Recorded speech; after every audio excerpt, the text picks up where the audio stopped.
Begin. Here we go. So good afternoon, everybody. It is session 2, Mental Health and Wellness in Daba. For those of you that have just joined in, we have just started off with a little bit of an unleashing your potential activity. So at any time when your body feels that little bit of fatigue, go and engage in a little bit of movement activity. You can do it in the comfort of your chair or in the comfort of your room, or be brave and in the library. But just to start off with our session, live well, learn smart, and succeed at university. University life can be both exciting and challenging, and often bringing about significant changes and pressures. And it's crucial to prioritize mental health to ensure that we can thrive academically, socially, and personally. So by engaging in a fostered, supportive environment, accessing mental health resources, and engaging in conversations about mental well-being would help you navigate your university journey with resilience and confidence. So let's work together to create this campus culture that values and promotes mental health for all with us today. I am supported by my colleague, Ms. Karuna, who will be my assistance with the tech. At any time, should you have any questions or comments, you may use the chat space or the Q&A. So I'm just going to quickly just do a prelude to say in today's session, we will look at mental health holistically. Holistic well-being is an approach to wellness that considers the whole person, including their physical, mental, emotional, social, and spiritual well-being. Holistic health and wellness aims to promote your overall health and balance in aspects of life. Whoops. So this session will focus on how you create that and design that balance in the different aspects of your life while at university. Finding balance between your studies, personal responsibilities, relationships, and self-care is essential for overall well-being. Many of our speakers today will be sharing tips and ideas and strategies and insights in how to do this well. So as you listen, reflect, and prepare to adjust. Regularly reflect on your current balance, on your current strategies for balance, and identify areas that may need further adjustment. Consider keeping a journal to track your progress and insights. Take notes today. Be open to making changes and experimenting with different strategies to find what works best for you. So I'm going to hand over to our first speaker. I'm just quickly, if my speaker can just raise their hand and mute. There we go. Hi, Ravendri. Thank you. I'm going to spotlight you. There we go. So Ravendri Govender is a registered educational psychologist at Japari School. She obtained a Master's of Social Science at the University of KwaZulu-Natal. Ravendri serves as project coordinator for the KZN Mental Health Advocacy Group and as the chairperson of Project Potential South Africa, and is the chairperson. Over the years, she has also had the opportunity to work with people from various backgrounds, and this has fueled her passion to work towards advocating for the well-being of all individuals. Ravendri is an avid volunteer and believes that psychology in South Africa can be used to transform the mindset of the youth of our country. Ravendri is passionate about working with the community and therefore hopes to contribute towards moving psychology from the couch to the community. You will find Ravendri in all mental health activities, and we will be sharing those throughout the year. Over to you, Ravendri, and thank you for joining us. Hi, Suzanne. Hi, everybody. Lovely to be with you this afternoon. Thank you so much for having me. And to all the first years that are embarking on your university journey, I wish you well. Looking forward to engaging with some of you throughout the year, as Suzanne had mentioned. Suzanne, if you could please screen share the presentation that I had sent you, if possible. Certainly can do. Thank you.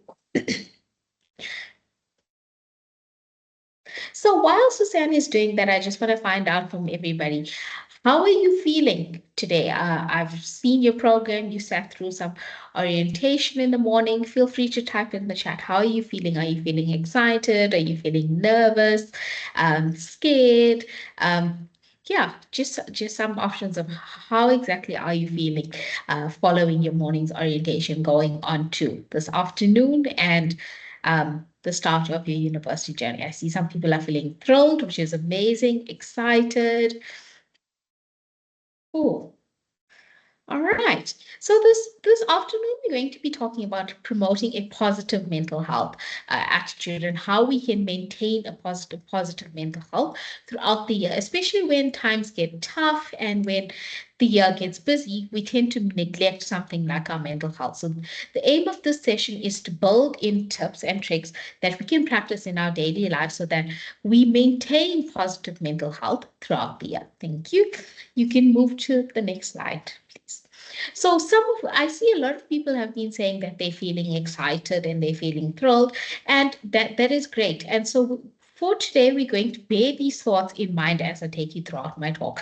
We're going to look at understanding what is our mental health, how can we go about building our resilience so that we are able to tackle these adversities that life may throw us throughout the year, as well as creating a supportive environment for ourselves. And then lastly, looking at how can we seek help when things get too much and we are struggling. All right, let's move on to the next slide where we look at what is our mental health. Okay, so here we need to understand that it's okay to feel anxious. It's okay to feel scared. These are all normal parts of the journey that you're going on. You're going through what we'd call a big change in your life. You're transitioning from high school to now the university setting. And for some, that change can be very overwhelming, all of which is completely normal. How we tackle these challenges and how we aim to provide solutions for these challenges is important, and that's what we're going to be looking at today. So, looking at what is our mental health. Simply put, it's our state of well-being. It helps us understand what is it and how, it helps us understand what's working and what's not working and how we deal with and cope with life stresses. So our state of mental health is important and it impacts multiple aspects of our life. So it may not be at the front of our mind in our everyday life, but you'll see the impacts of it, be it positive or negative, as we go through our everyday life. It's important to identify how you're feeling, become aware of the feelings that you're experiencing, and what action was taking place at that specific time that may have caused you to feel that way so that you can begin to troubleshoot more effectively. All right, so feel free to pop in any questions that you may have throughout the session, and we'll try and get through some of them at the end. Thank you, Suzanne. You can go to the next one. Okay, so now that we understand what is our mental health and the importance of maintaining a positive mental health, one of the ways in which we can do that is to begin to build resilience. Like it says in the screen, resilience is the ability to adapt positively to the adversity that we may be facing with. And these adverse situations may not necessarily be big, be large, outscale adverse situations. It could just be, facing an extremely stressful exam or testing period. You may be now having to transition from living at home to now living at residence. So these are changes that can become adverse situations if we do not tackle them in a productive manner. Okay, so building resilience is allowing us to develop coping strategies that allows us to navigate through these difficult times. So how do we build resilience?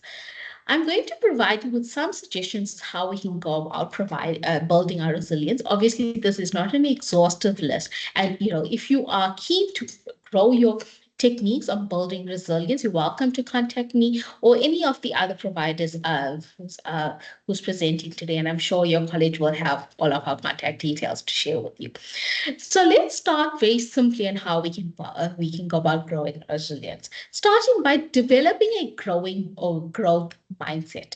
Okay, so here we embrace the change. Embrace the change that you are now starting a new phase in your life. You are now an adult. There's more responsibility that you may be faced with. You may be given a lot more independence, and for some that may be quite daunting. How do we now manage this newfound freedom? So and these are questions that are okay. So now we look at this is a part of growth. We're developing a growing mindset. We have now got this newfound independence. How do we handle this? Okay, we take it as a part of growth. Develop a routine that helps you regulate yourself. Now that you are at university, you have a timetable.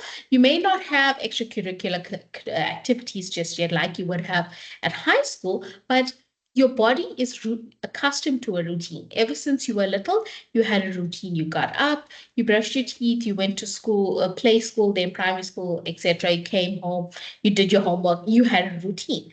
Now you need to get into a routine that's just as important and allows you to fulfill all the duties that you require in your newfound chapter of your life. Okay, it helps you regulate yourself. We may not see the benefits of a routine, but internally our body clock starts to regulate as we start to become more accustomed to our routine. Then identify ways that help you calm down. So we call this emotional regulation. This could be meditation, going for a walk, exercising, going to the gym, journaling, those sort of things. These can help you regulate yourself. And so when you start to feel stressed, you'll start to realize that your body is able to work through this by automatically telling yourself that you need to either go for a walk or you need to take a couple of breaths in or go do some yoga.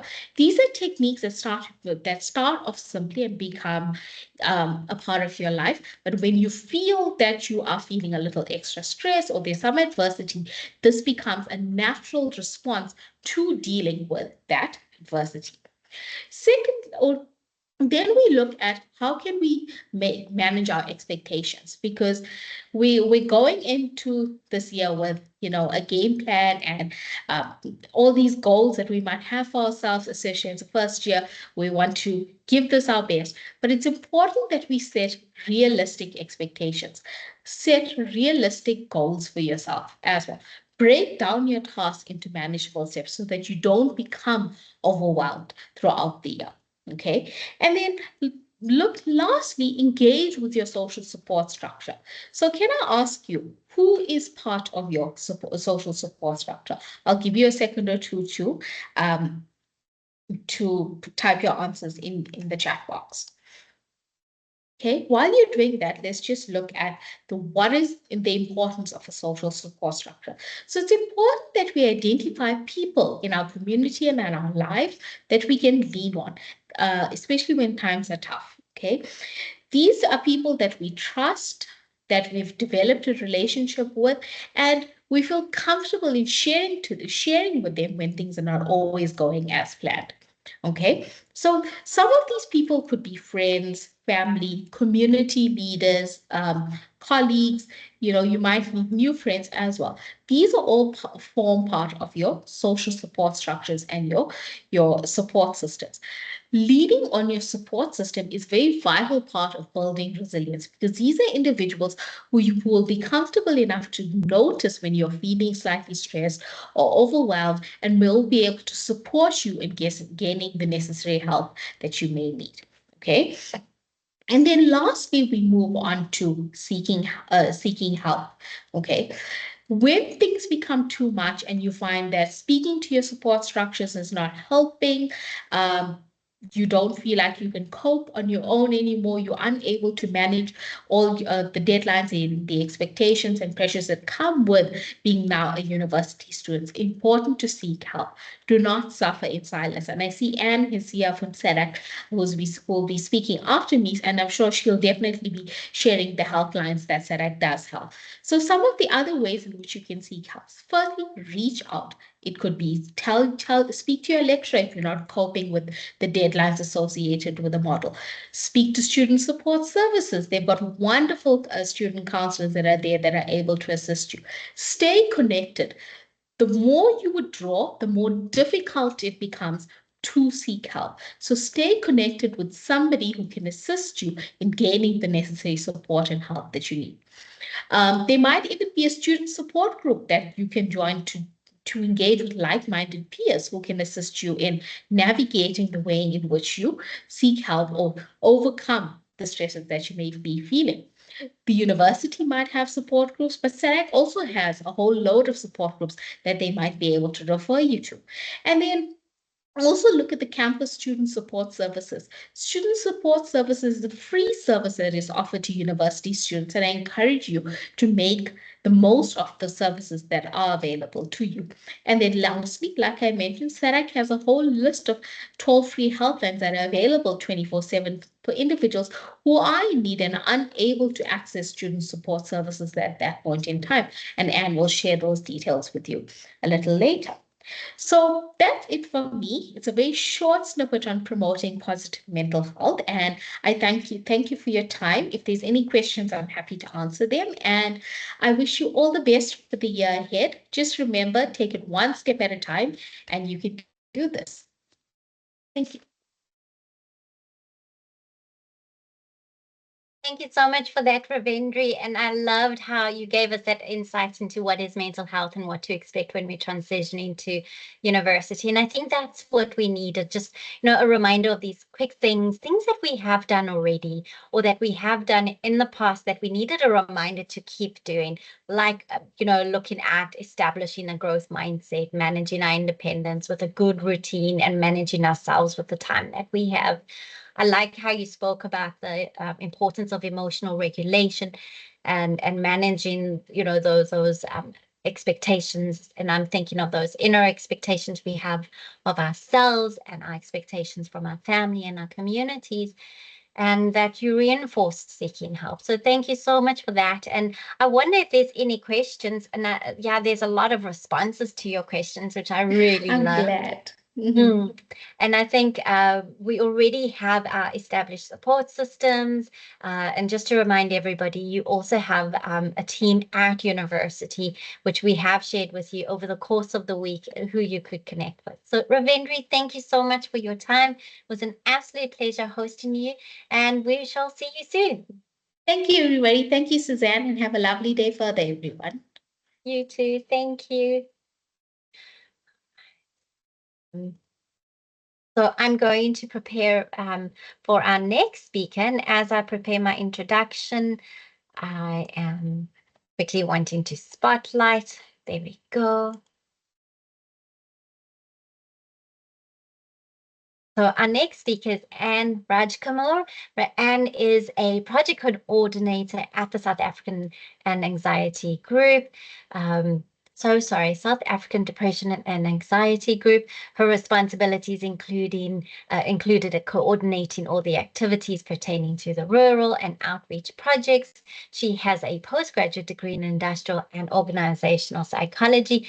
And Anne, I do know I might have missed out a few other things with all of those projects that you host, but I am going to hand over to you, and let me do your screen share quickly for you. And you may begin. But just to let you know, I'm unable to hear you. I'm just wondering if I'm the only one. No, I also can't hear Anne. Oh, that's Uli. Okay. Let's quickly see.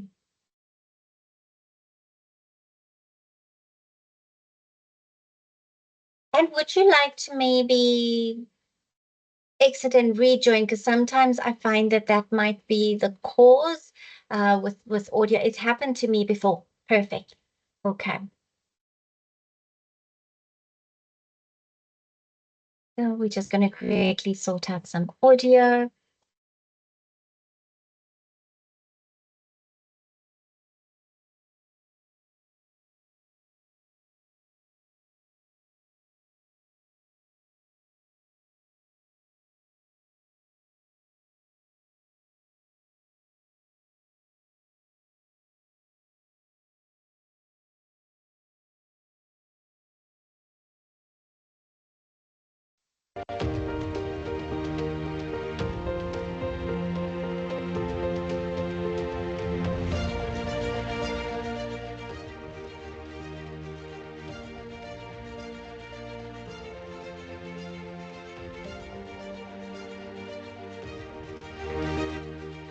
Hi, Anne. Let's see if we can hear you now.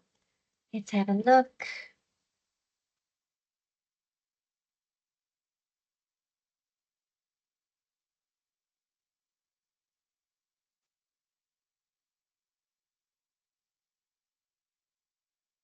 So what we're going to do is if you have a set of headphones in your device, maybe unplug, or if you do have one, just plug it in and unplug it. Let's reactivate the microphone on your device.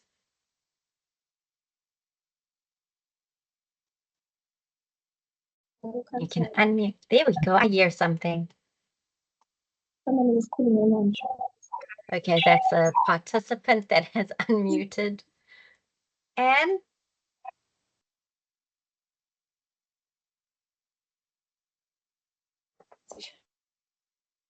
let's see. I think I might have heard something. Hi, Anne.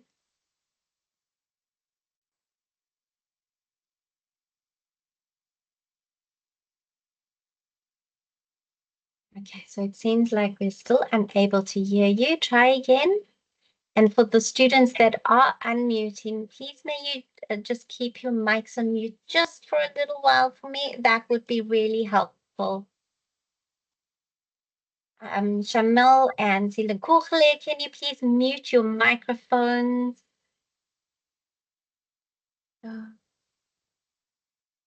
Sue? Yes, Karuna. Sorry to interrupt. Is perhaps using somebody else's device or her own? You can ask. I don't know if she'll be able to respond unless she uses the chat space. So let's just quickly see. We'll do. Okay, so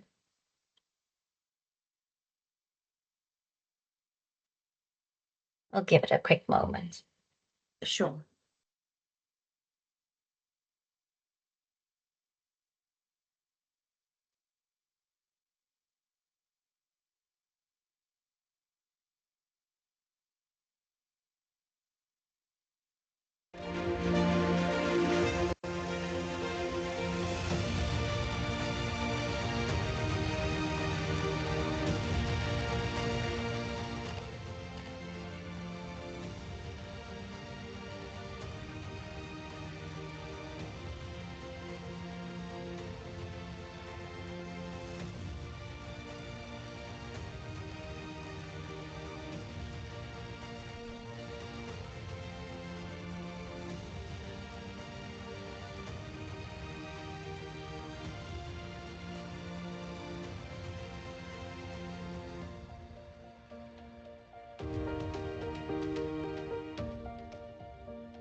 You're welcome.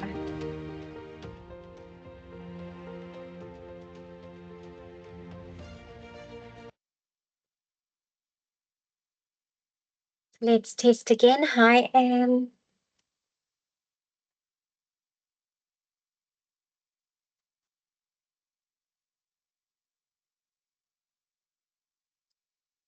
What we could do is I could do a WhatsApp audio call with you. I do hope that my WhatsApp is working. Let's quickly try that again. You can stay on the line. I just need to quickly connect to Global Protect as I see it disconnected me. I'm going to share my audio from my handheld device for our audio. I hope that helps. And if you can hear me, you can switch on your video so we can see you. Let's see. I'm going to quickly call you on WhatsApp.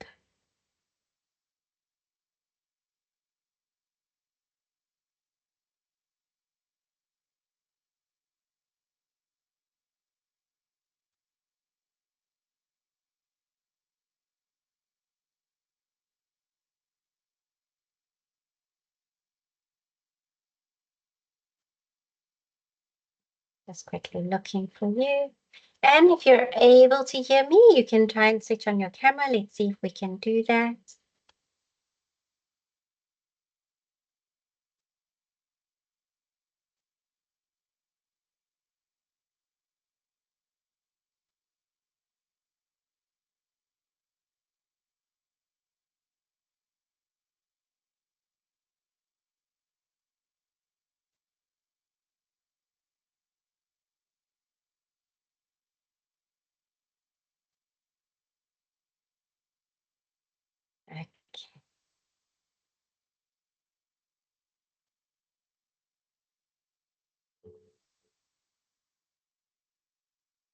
Hi, Suzanne. Hi, Anne. We can hear you. Okay. I hope we can still proceed, or is there an echo? Okay, just give me a quick second. Okay, so the echo should disappear now. Okay. Is it much more audible now?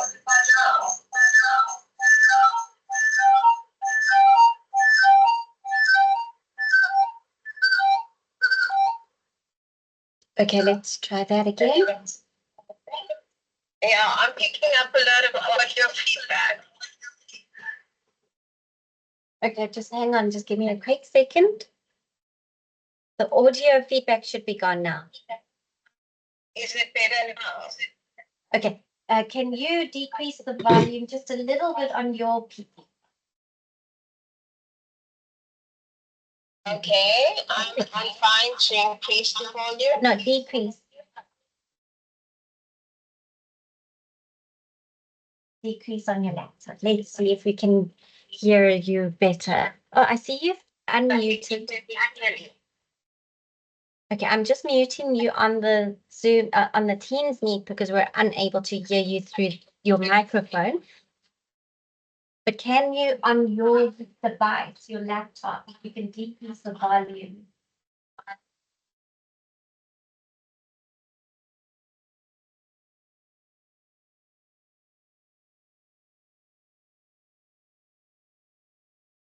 Good. But your volume on your laptop, if you can just increase the sound for me.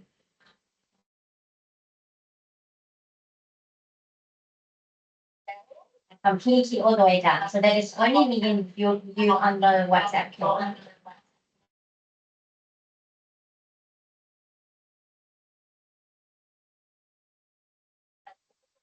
Yes. Here we go. Let's do a quick test. Absolutely. So, Anne, can you hear me on my handheld device clearly? Perfect. So I'm just going to ask the delegates, the participants on the Teams meet, whether they can hear you on the handheld. Sue, Anne wasn't very clear. Maybe if she just greets us again and we'll just check if we can hear her. It seems like it, yes. So Anne, I've got your slide showing, so you may begin. Sorry, Suzanne, I kind of hear you and then it goes off. So I'm very, very happy and shocked to be here to talk about the top tip to thrive at university. And, just like Rubendi had made mention, that it's quite an adjustment for all of you that are coming into the university for the first time. Maybe some of you have heard of SEDEC and some of you may not. So I would like to first share who is SEDEC. So if we could go into the next slide. So SEDEC is basically a non-profit organization that was founded in 1994. It's a leading advocacy for mental health in South Africa across all 9 provinces. We also have a footprint in the different sectors such as education, higher education, so Department of Basic Education, Department of Health, higher education, as well as in the corporate and private sector. We also provide psychoeducation and ICT materials related to mental health, as well as other psychosocial topics.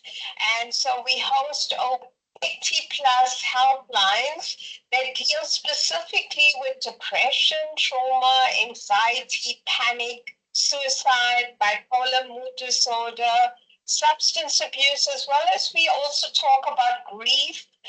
And, there's different types of grieving processes, as well as we talk about gender-based violence. We open 24 hours a day, and yes, over 365 days per year. So that means even on New Year's Day and Christmas Day, you will find a telephonic counselor and you can reach out for support. We also host over 180 free SADC support groups across the country. Some of these are in-person support groups. Some of them are online support groups. And we also offer mental health training and workshops. We conduct mental health research at various levels across different sectors. If you need any information regarding which helpline to use or which support group to actually go to, please do go onto our website, which is listed at the bottom, which is www.sadec.org, and you'll get all the different types of information that you need with regards to mental health. In the next slide, we'll also go a little bit more about the other activities that it does. Yes, university levels, we get very involved with psychoeducation, with assisting students with mental health check-ins. We also provide webinars. We also host wellness days, as well as facilitator programs for mental health champions, for peer support group leaders. And if there's more information that you want to, inquire, please do reach out to Suzanne or, to Karuna. They can also guide you in terms of where your best support services can be accessed from. I think the good thing about being on university support is know that you're not alone. There is that safe space that you can reach out to. We don't expect you to have all the answers. We don't expect you to know everything, but we you to be when and how and what services are applicable. We also have various press and media releases, and if you go to the SADC website today, you will see that we are preparing Teen Suicide Prevention Week, which starts from Sunday and that is the 9th of February until the 16th of February. So if there's something that you feel is a great desire or something that you are so invested in, please do reach out and then we can guide you as well. So in our next slide, when we talk about mental health, because this is mental health and wellness, there's different definitions for it, but your mental health is basically your state of health, a state of your mind and well-being, which, if it's not taken care of, can lead to mental illness. Now, mental illness affects the way you feel, the way you behave, the way you act, as well as how you think. So we talk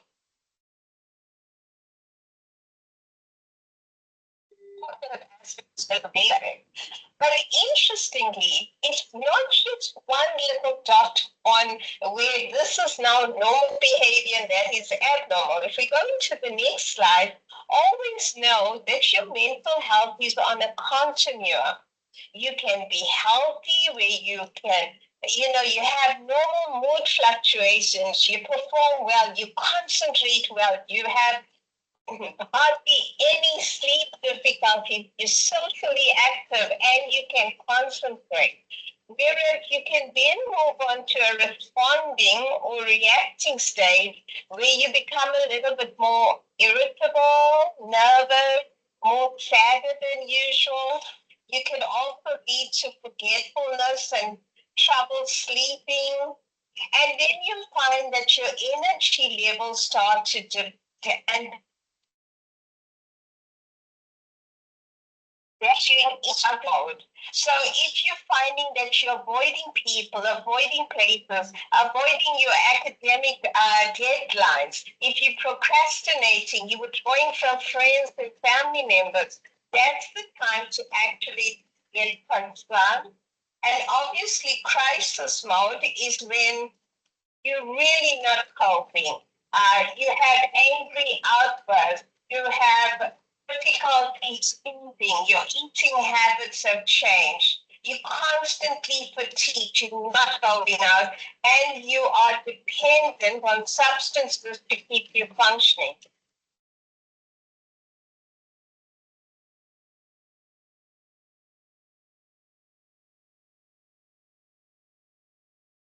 And I think if you could just repeat that last sentence for us, I got disconnected.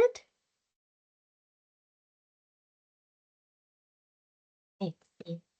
Now, I do know our weather today has been a little wonky, affecting our connectivity across the province. And just to let you know, Anne is connecting to us all the way from Josie. So let's see. So Anne, if you're on the call, let's see. Hi, Anne, you're back. Oh, there. Almost there. Absolutely. Suzanne. Mm. Hi, Anne. Can you hear me now? Loud and clear. Okay, perfect. So just be careful of using substances because in an academic environment, you want to thrive. So in the next slide, we're talking about how can you thrive. Now, thrive means, well, we made an acronym for thrive. Thrive, the T stands for try your best.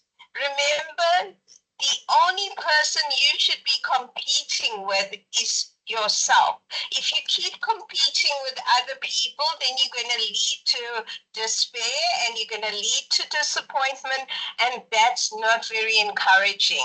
We also want you to engage in healthy behaviors, healthy habits, eat well, ensure that you exercise well. Make sure you're sleeping well. Sleep is very, very important.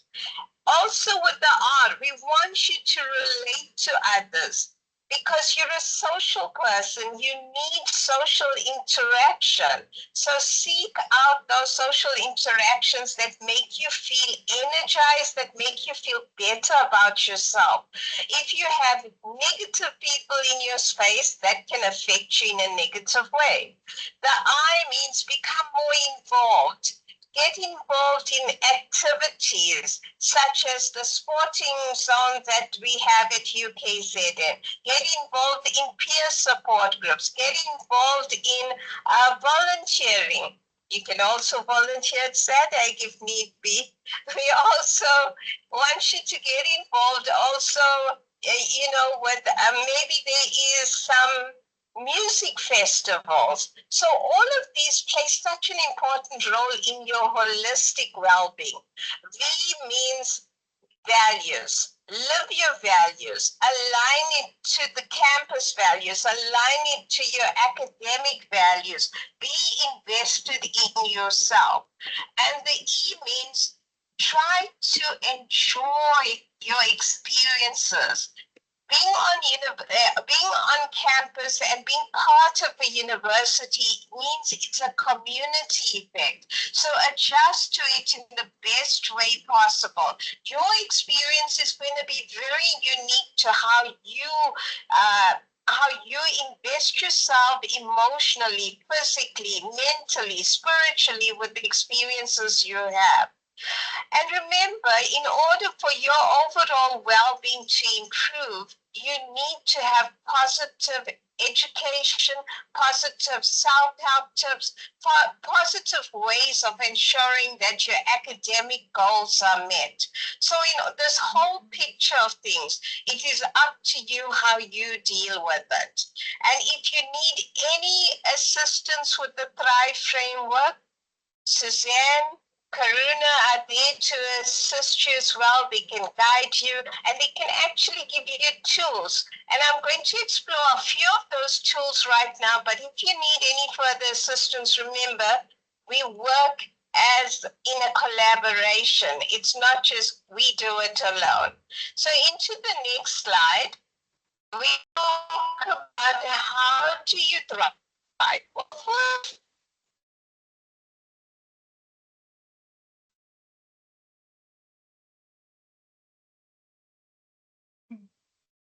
So Anne, just to let you know, I've lost you again. I do apologize.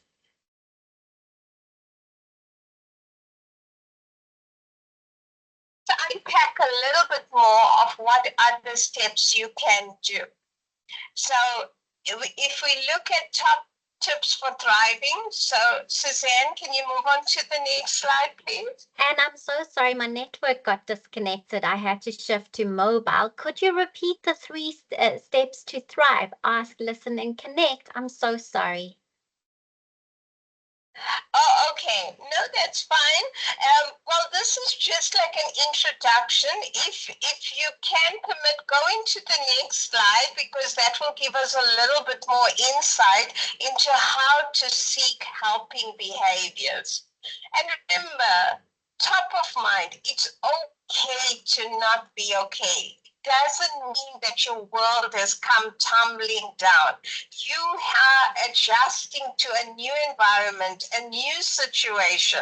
So what you need to do is start having conversations with people about how you feel. Because if you vent out your feelings, you share your feelings, you provide a narrative of your own experiences. You also need to do your mental health check-ins, because like we said, mental health is on a continuum. You could wake up feeling energized, wonderful, but maybe during the day after 1 or 2 sessions, you haven't eaten, you're not thinking, you're not concentrating well, and you're already feeling like, oh, I'm feeling so irritable.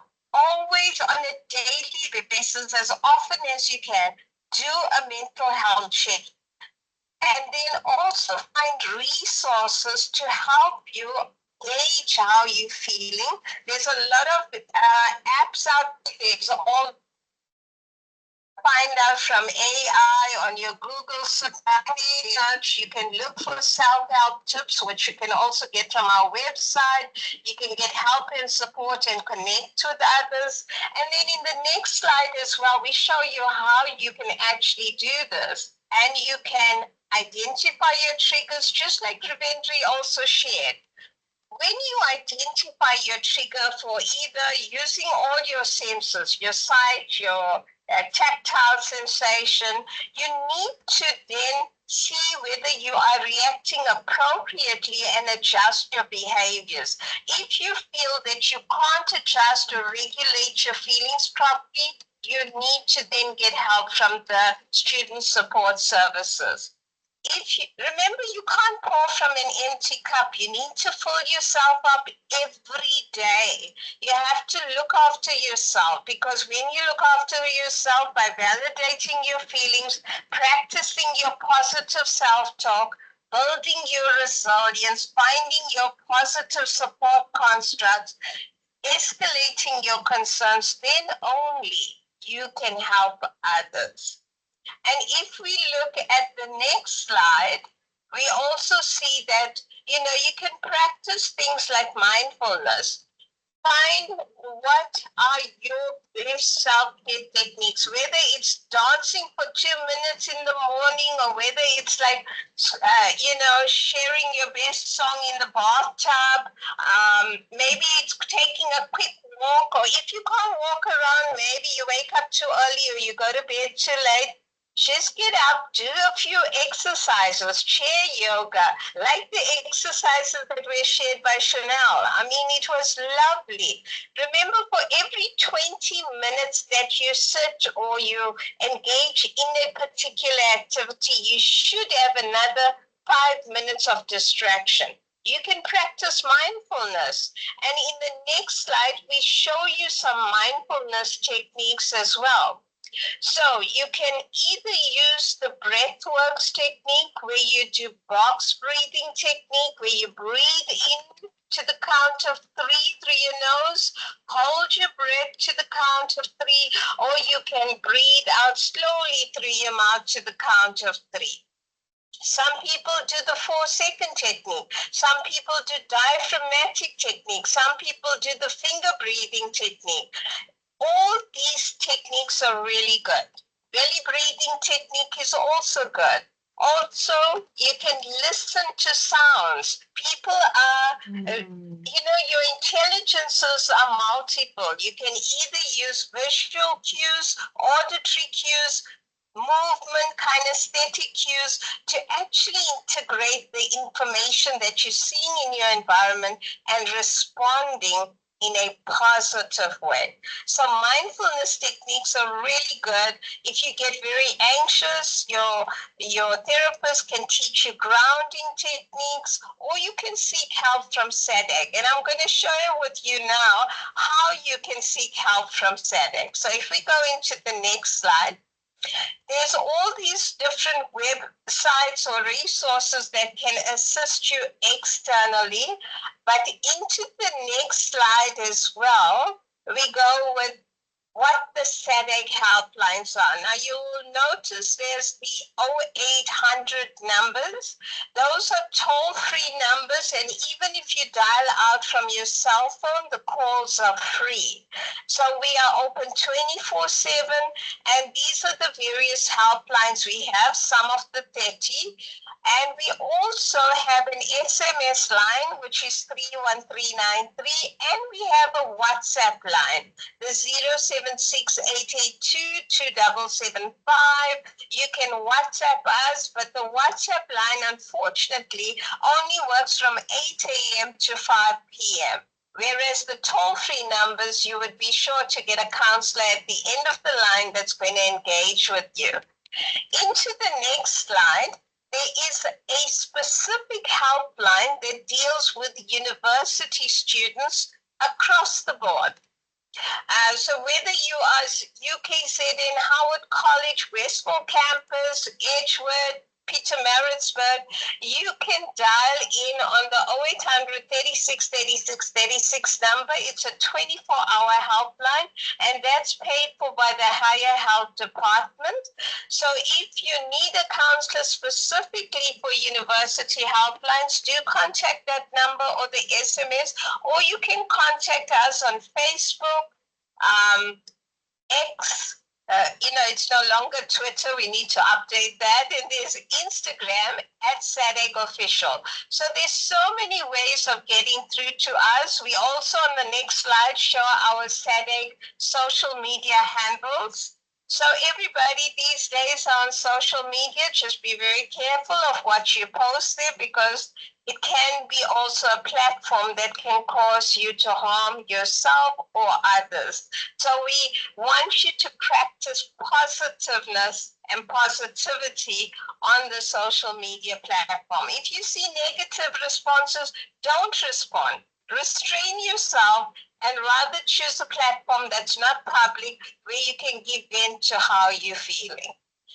And in the next slide, we just want to share with you that, talking about mental health should be as normal as talking about your physical health. And we can only start the conversations with you if you engage with us. Remember, it's a mutual conversation, not where I talk and you don't react. So we encourage you to actually use our helplines. And in the words of Mel Robbins, into the next slide, there's a lovely quote that we want to leave you with. Your mental health is everything. Prioritize it. Make the time like your life depends on it, because actually it does. There is no health without mental health. So thank you so much. Thank you so much, Anne. And I'm just heading over to the chat room to see if there's any questions. And let's see if there is any responses while I just prepare my slides. Here we go. So, Anne, as I just recap for everybody, you shared with us the services and resources available via SADC, and we appreciate that. And we know that a lot of the work that SADC does, or actually the work that SADC does, is all voluntary. And I think there's a variety of programs that us as university students can actually connect with and be partners of SADC. I like how you re-emphasized, the importance of accessing support. So I just want to appreciate that. And there is a range, as you've seen, a range of services, both within our university community, our university partners, as well as within student support services, a list of opportunities to connect with us and access that support. I like how you reflected on the continuum and all the different things and signs and symptoms that we need to become aware of to say, hey, I need to start working on maintaining this equilibrium. These are my red flags for myself and the relationship I have with myself, building that inner self-awareness that if I'm experiencing this, I need to be aware this could be going down further into that critical crisis stage.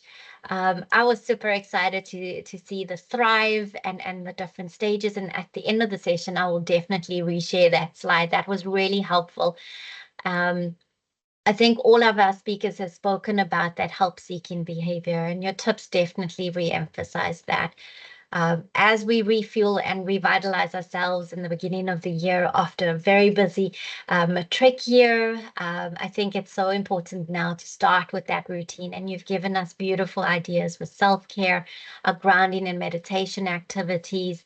And I always remind my students when you're starting off with your breathing techniques, and breathing techniques can be done at any time, the moment you wake up, just before you eat a meal, or as you're about to take a walk, just breathe in through the nose like you're about to smell a rose, and exhale like you're blowing the candles that's on a birthday cake or blowing a balloon.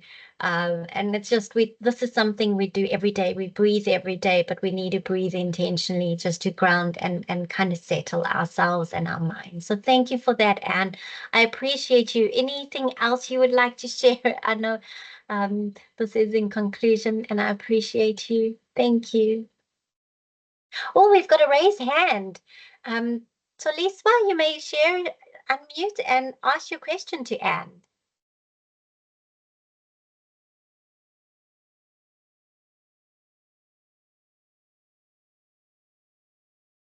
Hi, Lisa.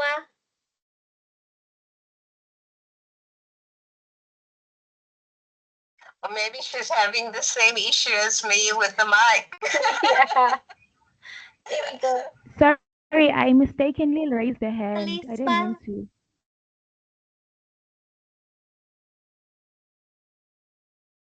Try now. She said it was a I mistake. mistakenly raised the hand. I didn't mean to. No worries. Thank you so much. Absolutely. Thank you for that, Willie. Yeah. And thank you so much for your time. It was an absolute pleasure hosting you. And I know students, we're going to be sharing a lot of activities that SADC will be hosting throughout the year in your academic careers. And it's a relationship that we want to build so that when you're graduates, that you have a support team, another network that's available to you. So thank you very much. And I'm going to end the WhatsApp call if that's okay. Thank you, Suzanne. Okay. Thank you. Bye. So over to our next speaker, Sharmila Mungal. Sharmila is a keen enthusiast for advocating wellness activities and raising awareness on mental health. Sharmila has supplemented her passion for wellness by completing an accredited course on mental health, trained in India as a yoga instructor, and is a certified nutritionist coach. She is also a breath work and meditation teacher with the global NGO called The Art of Living. So Sharmila, I am going to hand over to you. I am preparing your screen share if you would like me to screen share. Oh, hi, Suzanne. No, no, not to worry. I don't have any slides to share. Perfect. Over to you, Sharmila. Yes, loud and clear. Okay, awesome. Okay, so good afternoon, everyone. So nice to be here. And thank you, Suzanne, for having me on as well. Yeah, I'm excited to be here. So my topic is to be kind to your mind. So I see we do have a chat box function. So it would be nice if you could maybe type in the chat box and let me know, when you hear the statement saying to be kind to your mind, what things come into your mind, or what are the things that you are practicing currently to be kind to your mind? I'd like to know that.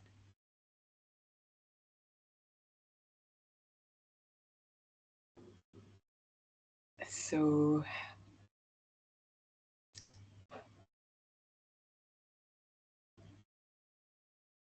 okay, thank you, Seeth. To not put too much pressure on yourself, absolutely. Thank you for sharing. It means you should accept things as they are, Luandile. Thank you. Yeah, by accepting things as they are, it's for our peace of mind. Usually we want people to be a certain way. We want them to cut the onions exactly how we want it to be cut. We want them to fold the towels exactly how we want. And when they don't do it, who gets frustrated and irritated? It's us, it's our mind. So great, Skylar, to protect your peace. Laken, I hope I'm pronouncing your name properly, by allowing ourselves to make mistakes and learn. Absolutely. We are not Autobots. We are allowed to make mistakes. Balance everything for your own peace. To Balile, to allow the mind adapt to new information perfectly without overworking it. Owetu, I'm working on not comparing myself to others. Safia, to be kind to your mind is to take breaks when necessary, reward yourself for little victories, and to put yourself first at the right times. Tato, to listen to your thoughts. I like that. Sipokazi, it means you should accept things that you can't change and try to focus on the ones that you can change. Amazing, everyone. I'm so loving all the comments coming in, because it shows me that you are all already aware of how to be kind to your mind. Our mind is something that goes with us everywhere. We could change jobs, we could change relationships, we could change careers, but what stays with us is this mind. And we think maybe by changing a job or changing a location, we'd feel happier. But if our mind is not strong enough to, accept things, situations, not see intention behind other people's mistakes, not get carried away by other people's opinions of us, that is going to trouble and bother our mind. So we need to make this muscle of our mind strong enough so that we can be adaptable, we can learn from our mistakes, we can recognize that first we have to be our own best friend. You know, usually when a good friend comes to us with a problem or a challenge that we're going through, we listen to them and we comfort them and we guide them. But when something happens to us, we don't give that same love back to ourselves. It's very easy for us to pour it outwards and give them the advice and encourage and nurture and motivate. But to ourselves, sometimes we find it hard to do that to ourselves. And sometimes it could be different reasons. It might be, seen as being egotistic to take care of ourselves. But in this day and age, self-care is a must have. It is a priority because there's so much demands in our life. We've got, academic responsibilities. We have responsibilities to our parents, responsibilities to our communities, responsibility to our peers. And with all of that, if we don't know how to manage it properly, the first thing that it impacts is our mind. And that's where stress happens in the mind. You know, in our physical anatomy, which you're all aware of, we can't really point to the mind in this diagram of the anatomy, because the mind is made up of all our perceptions, all of our thoughts, how we believe something should be, the environment that we're in, the impressions that we hold in our mind, the memories, all of that creates our conscious environment. So we have to be so careful of taking care of this mind, because it's how we perceive the world to be. And I know the previous speaker shared, breathing techniques, and I want to share and I want to demonstrate some breathing techniques that I want to show you how you can use it to help with this muscle of our mind. See, the mind also has this tendency to swing between the past and swing between the future. When the mind goes to the past, it's most often with stuck with emotions of regret, of like, oh, I should have, or if only I did something this way. And sometimes we also tend to glorify the past. We say, ah, those good old days. Remember those easy days of school, and just, it was just all so easy. And there's some sense of regret that's attached to that. And when the mind swings to the future, our mind, the emotion that is attached to it is one of anxiety, of uncertainty. And it's this fluctuation when the mind swings between that causes stress in the mind. But the past is already done. There's no one I've known yet that can actually go to an event that happened in the past and change it. What happened has happened. We've learned from it, we've grown, it's given us depth of how to handle situations, but we have none of us could actually go back and change anything. And then when it goes to the future, the mind is trapped in this uncertainty and anxious state of what if this happens? How am I going to go and study for this and this? A, B, and C is coming up. So again, the mind is caught up in anxiety mode. Whereas by just bringing the mind here in the present moment, where life is actually happening right now, then we automatically give our 100%.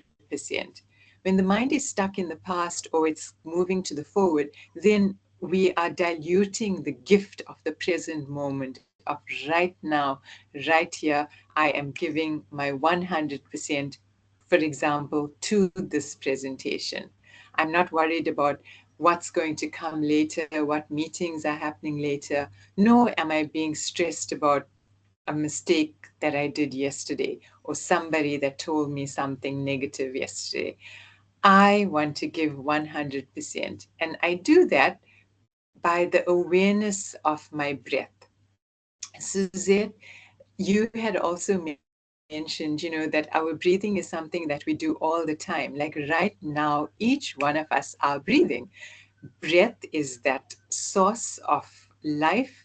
When we breathe in oxygen, we take in oxygen, and we know oxygenation has to happen with our red blood cells are healthy, oxygenation is happening, our heart is pumping.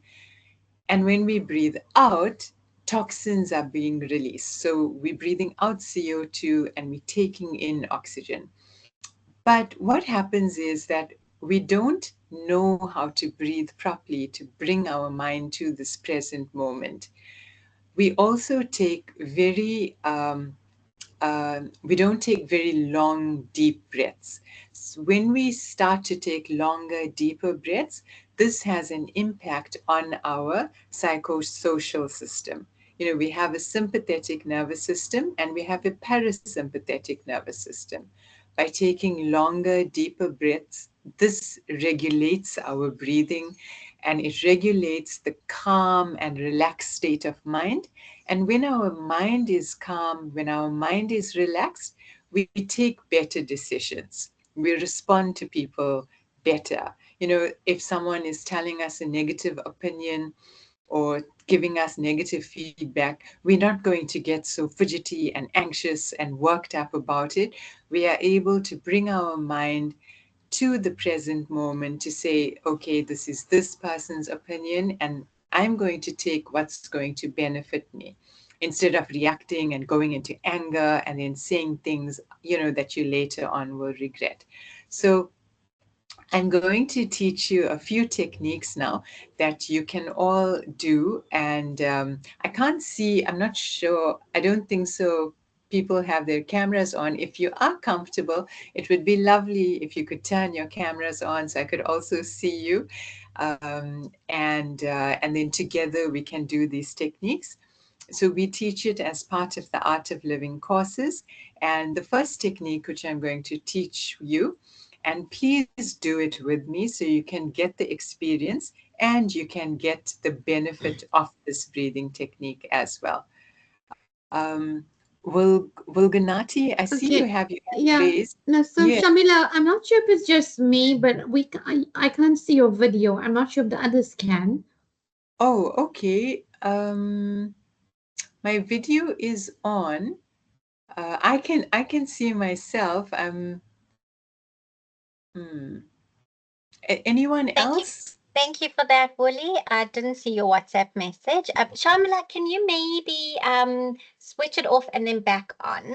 Sure, no problem. Yeah.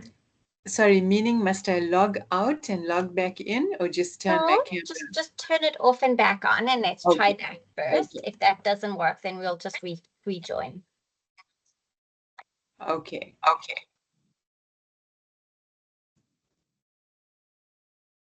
I do see the Now? students are excited to share their audios. No, not yet. I'm unable to see. Maybe I'm wondering, do you have two camera devices on available on your like a front camera and a back camera? Okay. Let's see. Background HP True Vision HD camera. It is on from my side. I can see you, Suzanne. I can also see myself as well. Maybe I think you've got to select yourself. So okay. after choosing that camera, because Okay. I know there's two camera options there, you got to select the one. If that doesn't work, could you try rejoining? Yeah, sure, no problem. Video effects, just none.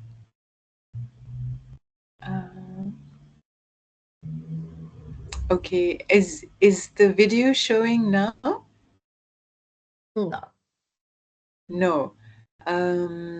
Okay. Mirror. Okay, there we go. Let me. I just saw something now where it said mirror my video.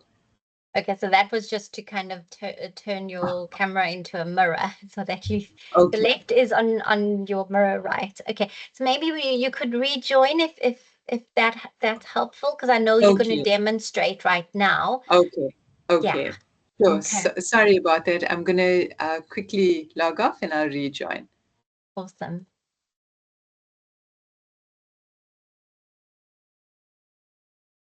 The students, while we wait for Shamila to rejoin, what you're going to do for this session is you're just going to find yourself a comfortable space where you can sit nice and comfortably. If you would like to quickly go grab a glass of water, I think it is so important to have one nearby. After the session, you would like to just kind of rehydrate a little bit. I know that it's been quite a nice jam-packed session. Maybe if you'd like to stand up, or even just go back to the chat space and respond, and just kind of let us know what comes to mind now that you have been thinking a lot more about. What does be kind to your mind actually mean? So when you're hearing this phrase now, what does that mean for you? Knowing that there is this constant exposure to certain types of thoughts and the negativity and situations we may find ourselves in. Why is it so important now, as we transition into our new journey, to be kind to our minds?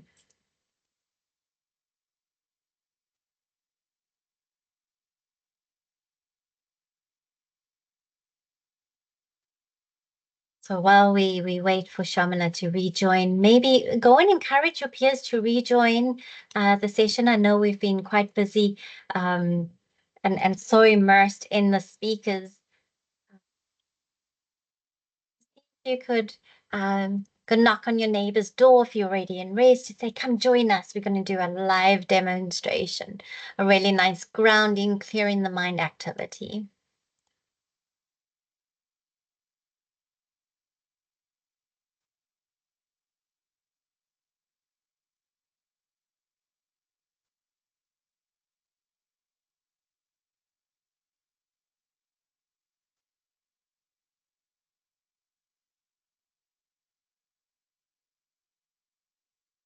So if you have gone and fetched your glass of water, maybe you would like to just kind of just settle yourselves in, back at your desks.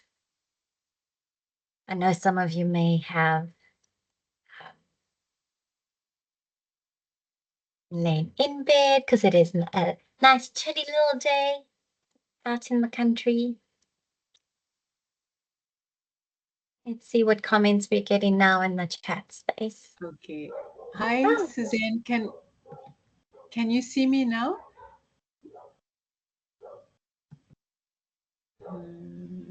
Hello. I'm just quickly looking for you. Fortunately, no, I can only see your icon. Okay, no, it's no problem. I'll continue, and I will explain it, and maybe everyone can just follow the guidance, and then we can do it together. So, okay. All right. So the first technique then is called the Energizer breathing technique. So you're going to make loose fists with your palms and just place them in line with your shoulders. Okay, so Suzanne, I can't see you, so that's great. You're demoing it brilliantly. So everyone, if you can just then watch Suzanne. And so with this breathing technique, we only breathe in and out through our noses. And when we breathe in through our nose. And when we breathe out, it's a slight forceful exhalation out.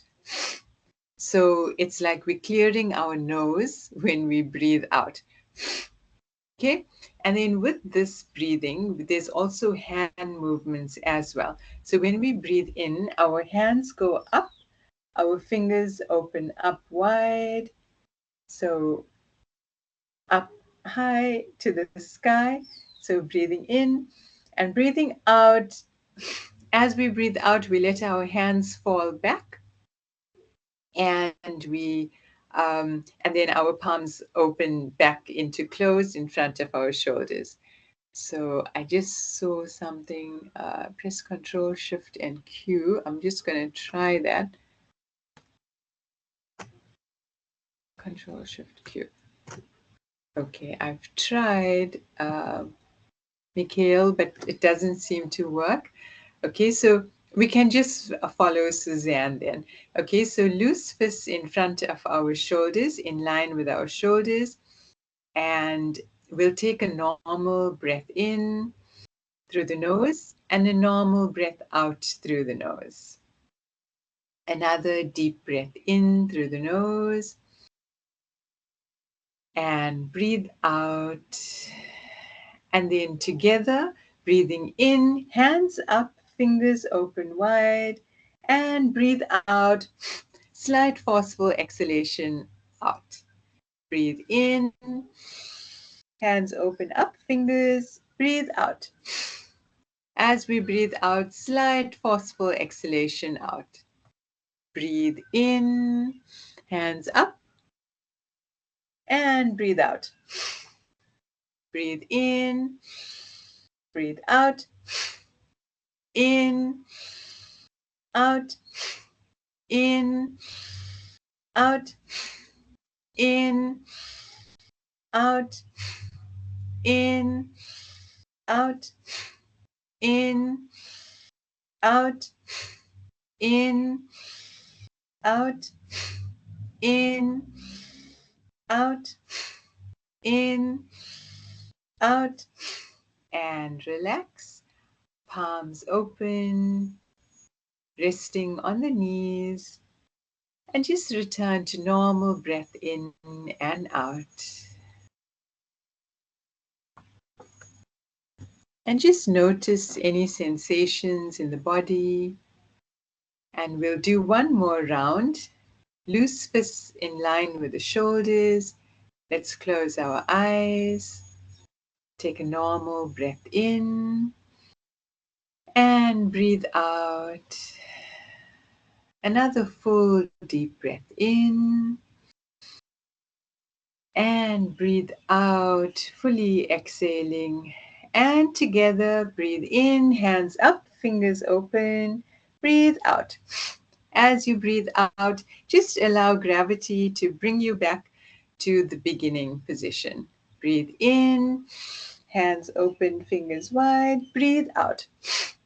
Forceful exhalation out. Breathe in, out, in, out, in, in, in, in, in, in, in, in, in, in, in, and relax. Eyes are closed, palms are open, resting on the knees or thighs. And just return to normal deep breath in and breathe out. Another normal breath in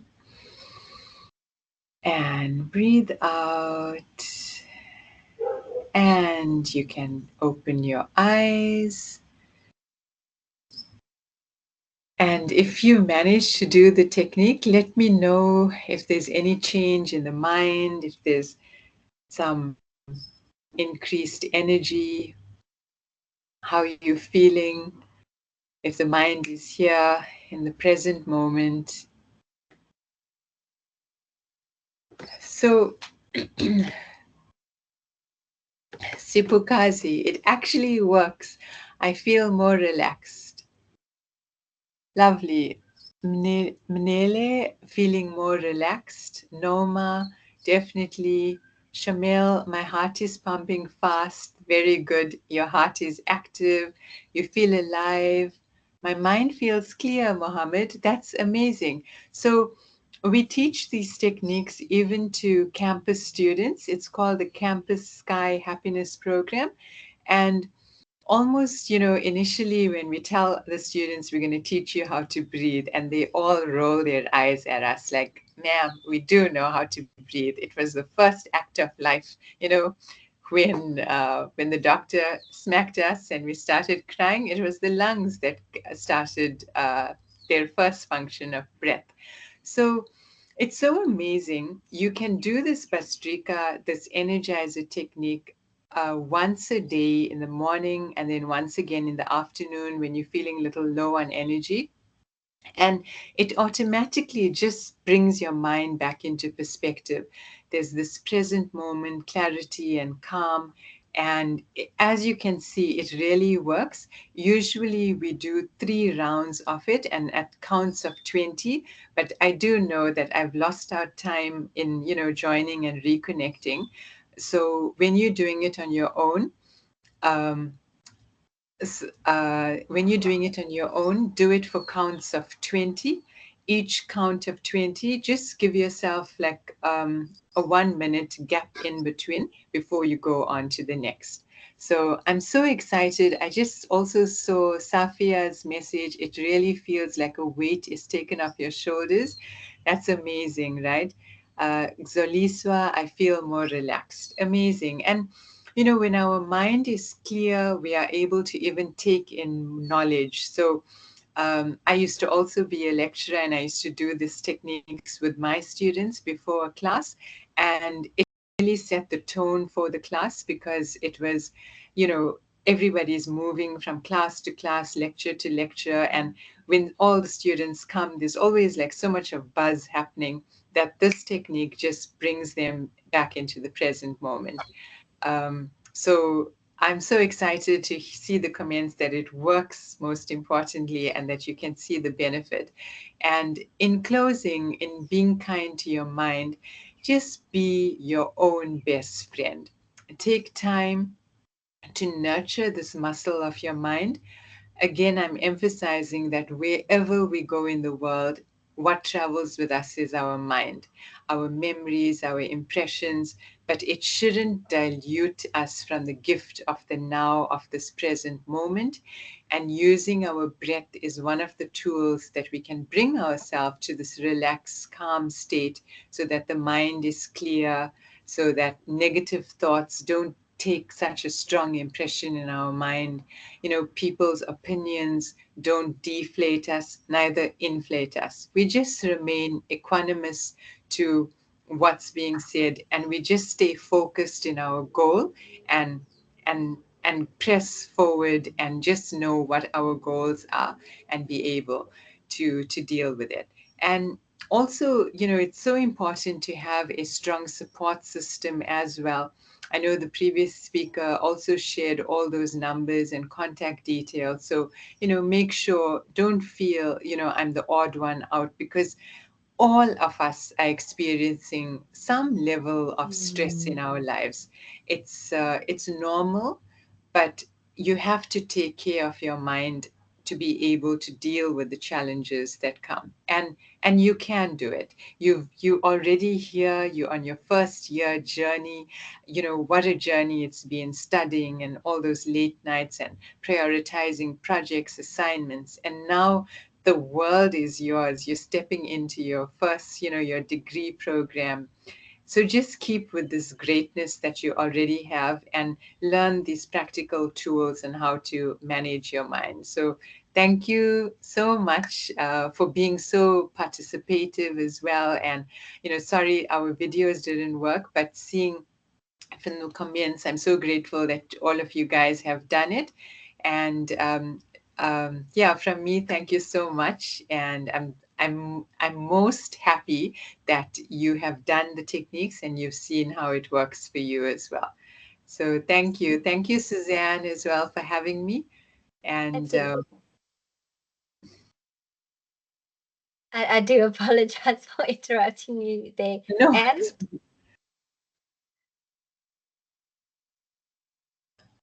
I think, like you said, you know, throughout the talk, I took out, you know, the benefits of the mind once it has felt kindness, and it starts with us being kind to ourselves first. And this is such a beautiful, re-energizing activity that kind of says, I've got to take care of me first, and this is how it starts.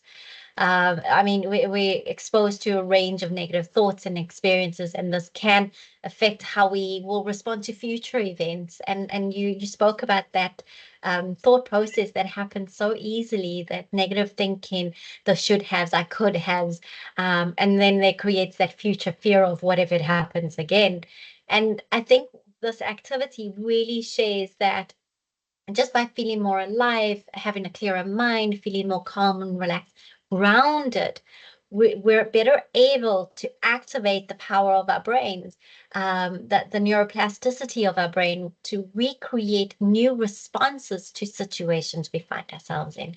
You're in a better position to be able to respond and deal with the next few things we find ourselves going through. So Sharmila, thank you so much for that. That was absolutely amazing, and I'm glad I could demonstrate. It was really fun for me. So thank you. okay. Awesome. Thanks, everyone. Bye-bye. Hi, take care. So our next speaker, Ms. Amile Ndluli, who started off our session earlier just to prepare us to unleash our potential in today's session by reawakening our body. She's a dedicated personal trainer and fitness instructor. She's holding a sports science degree and has developed a solid foundation in exercise physiology, biomechanics, and sports nutrition. Within these last 6 years of experience in the fitness industry, she has refined her own expertise in gym management, personal training, and group instruction. She is a fitness instructor, a leader leading ladies-only fitness classes, ensuring a safe and respectful environment for female clients from a diverse set of backgrounds. She's also an accomplished bodybuilder with multiple gold medals or two and a silver medal. She's earned provincial colors, demonstrating her dedication and expertise in the field. Outside the gym, she enjoys reading, hiking, and staying informed about global current affairs. And her goal is to create a supportive and motivating environment that inspire others to reach their fitness goals. So please join me as we receive Zamile in discussing holistic health and wellness, two very important aspects, lifestyle fitness, as well as diet and nutrition. Over to you.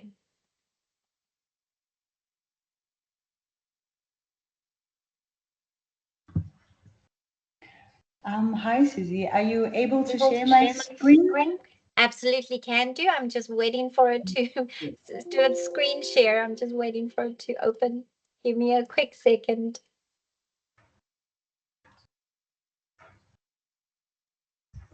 You may begin.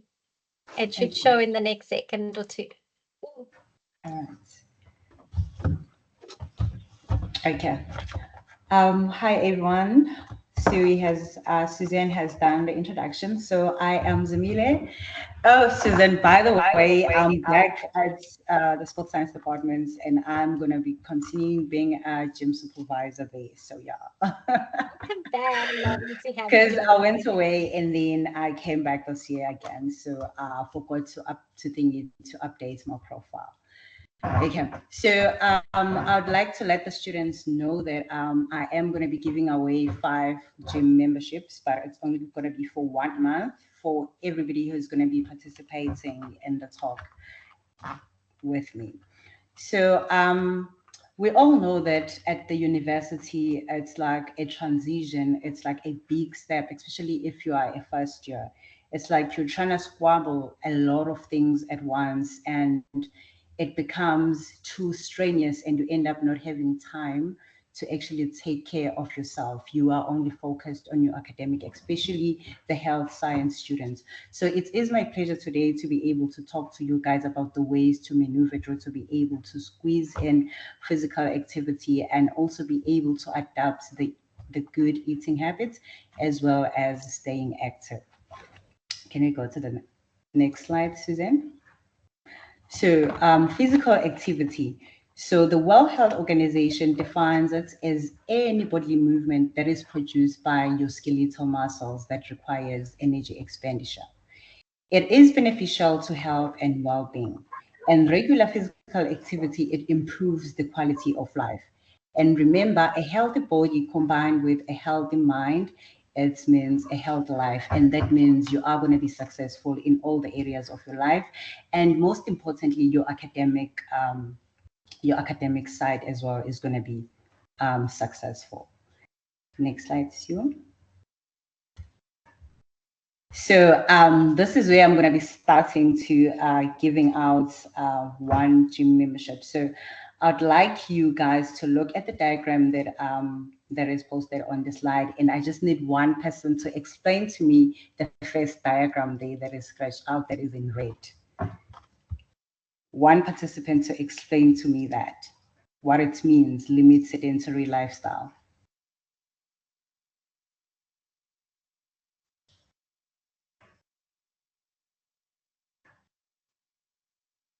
Nobody. We have Melanie. Melanie, over to you. Unmute. Hi, everyone. Excellent presentation, I have to say.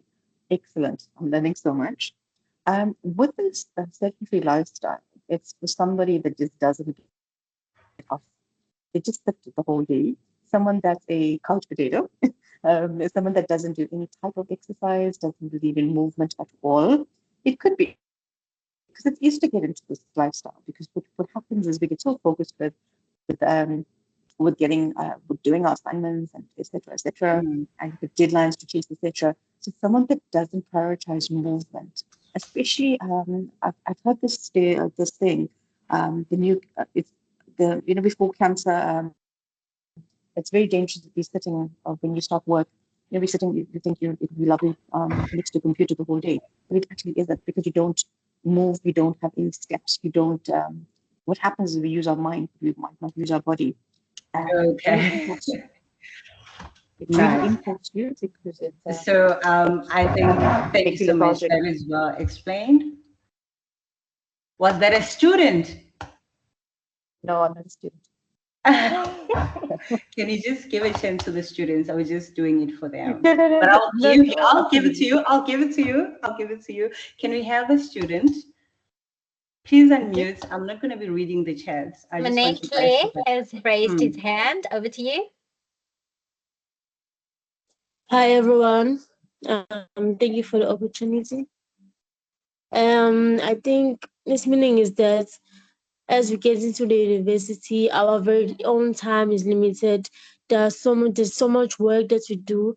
So finding time to do like exercises is very limited, and we should prioritize like our health and mental health. So yeah. Okay. Okay, I'm going to give it to you. So the diagram that you are seeing in front of you, it's the diagram that was found in the World Health Organization, the organization that will be familiar with you guys since you guys are in the health sector.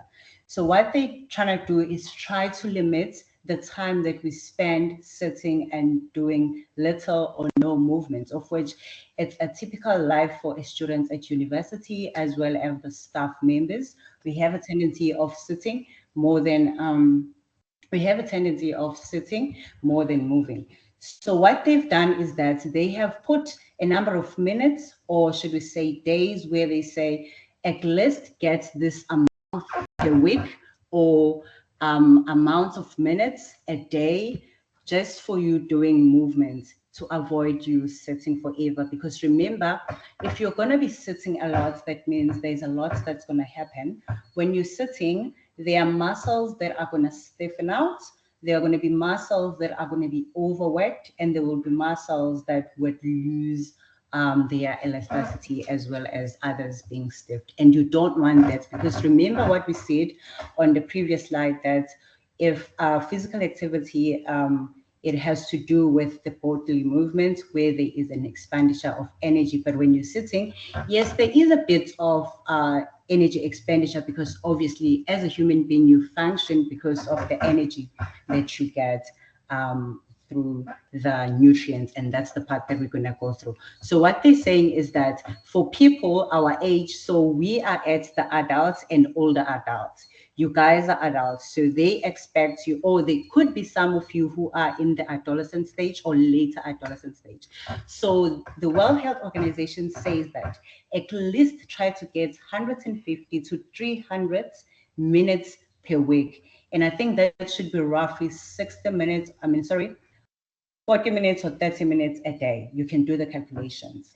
And that is for cardio. That is your cardio, which is your aerobic. That means that is your running, that is your walking, that is your hiking. And then they also say that you need to get about 2 days a week where you are doing movement that are strengthening your muscles. Anyone who has an idea of what a muscle is and what a muscle does in a body? It's health science students, so I'm expecting people to know those things. What is a muscle and what it does into your body, or the importance of a muscle in your body? Susan, see the students you recruited? Anyone? What is the function of a muscle? Maybe that's going to be much easier then. There is Lakin Shepherds. So we have Hi. Layton raised hand. Go for it. Hi, yeah, Lakeland. Muscles allow you to perform movements and allows you to travel, allows you to, yeah, that's off the top of my head. That's how I would explain Actually, it. I like the fact that you said they allow for the movement, meaning that if you don't move them, what's going to happen to them? Think of a car that is not serviced. What happens to the car that doesn't get serviced?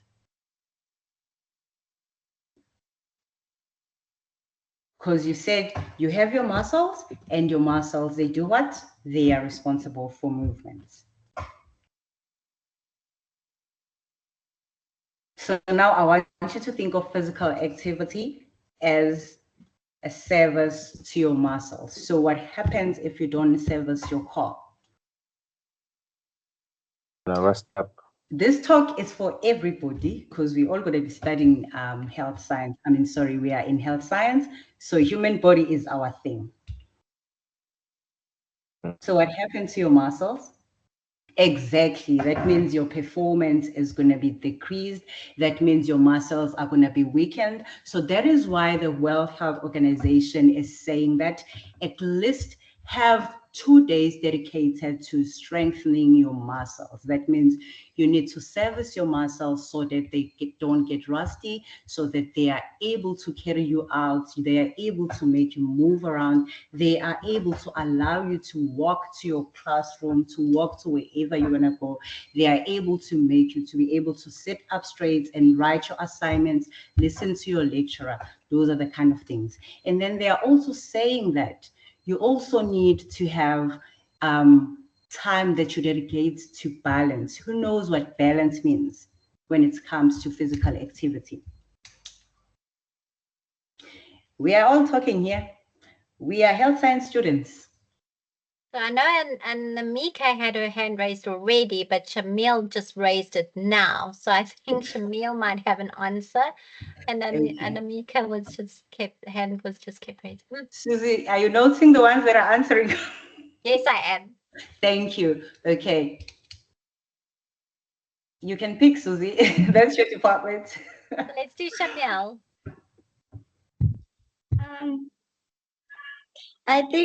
I think balance is basically about not straining your body, maintaining balance between your physical um, activities and just like a normal lifestyle. Not necessarily that now you have to jog long kilometers every day just to maintain the fact that you're trying to be healthy and stuff. Just slightly, I just want you to relate it to physical activity. Because balance is also one of the components of you that you achieve by engaging in physical activity. So you improve that component. I just want you to think in terms of physical activity. You can, for example, use steps instead of an elevator in order to balance your physical activity. Okay. Okay, someone else who will also want to give it a try. Twano. Who are the people that are going to be doing sports science here? Where are the sports science people? Don't embarrass me now. Okay, so your homework now it's going to be looking at balance as one of the health fitness components, right? Can I please try? What? Can I please try to answer the balance question? Okay. According to my understanding, well, balance refers to your posture. And then if I'm relating this to fitness, I think maintaining a good balance can prevent you from like falling and injuries. When, yes. Yeah, That's right. And if we truly think about it, when you think about the elderly population, there is a lot of falling amongst them because they have lost their balance and coordination. So that's along those lines.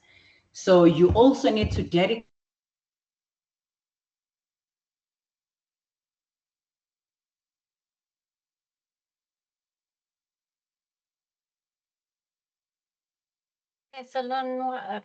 Zamile, you were muted. I'm so sorry. Someone had muted you. I do apologize. Okay. All right, not a problem at all. So if we are saying that you need to dedicate this time even if it's this age, that means that we are trying to make sure that by the time where you reach an age whereby you reach menopause, especially females or other thing, you won't be experiencing the free falls because your health-related fitness components are going to be at check, your balance is going to be on point, your strength is going to be on point because you would be exercising, and it's the habit that you will pick right now when you're starting varsity, because a lot of people, they fail to do that and they only realize later in life that they should have done it when they started varsity. Okay, we understand that. We can go on the next slide, Suzanne. So here are the benefits of physical activity, and I related most of them to varsity students, and that's you guys. So the physical health benefits. So if you're somebody who engages in physical activity, the very well-known benefits of it reduces the risk of getting chronic diseases. These are diseases such as diabetes, obesity, and your cardiovascular tissues. That means if you somebody who is active, and obviously being active must be combined with nutrition, which I'm going to touch on later on. But if you're active, we all know that you'll reduce the risk of your chronic diseases. And also it promotes better muscular and bone health. And if you would go back to the previous slide, you'll remember that we spoke about dedicating at least 2 days of your week to doing movements that are going to strengthen your muscles. And obviously when you're doing strength movements, you will strengthen your bones as well. We can go through, Suzanne. All right. And also, yes, we hear. And also its impact, and it's a positive impact on your psychological health, where it means it will improve your mental well-being. And the previous speakers spoke about it as well when they were speaking about mental health, that exercising, it improves it, and it aids in helping you feeling better about it. And it also reduces the stress. And we all know that the university is so stressful. And when you are stressed, the chances are you might perform, your performance in your academics might not be great, and it might not be something that you aspire to. And so if you engage in physical activity, you would actually have, you'll improve recovery from academic strain. And also when you're at university, there's a speaker that spoke about being a person who socializes with others, because you are a social being. That's the nature of a human being. And being at varsity must not isolate you, because sometimes when you're isolated, that is when your mental health kicks in, and that is where you feel like you are going through the dark hole and nobody can come through to help you. But if you have a social cycle, and if you are engaging in physical activity, the chances are you will have a community that will be positive as you are, because the truth is, if you're somebody who's active, you become positive about life. I am positive about life because I am active in all of that. And also you improve your social interactions. Okay, and then another one that is of great importance is academic performance. It's improved the concentration and your cognitive function. Do we understand the term cognitive? Who want to give it a try?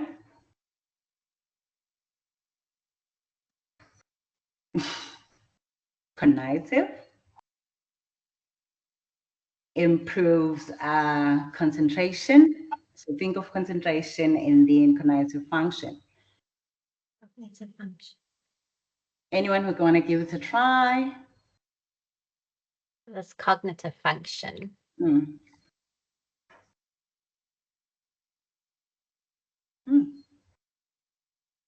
Hi. Hi there. Hi, can you guys hear me? Yes, we can. Yeah. So in my understanding, I think cognitive function is to do with your thinking and memory ability. And overall your brain health. Okay. Yes. Yeah. And so no. You're right. So that's on always Okay. Do you want to say something?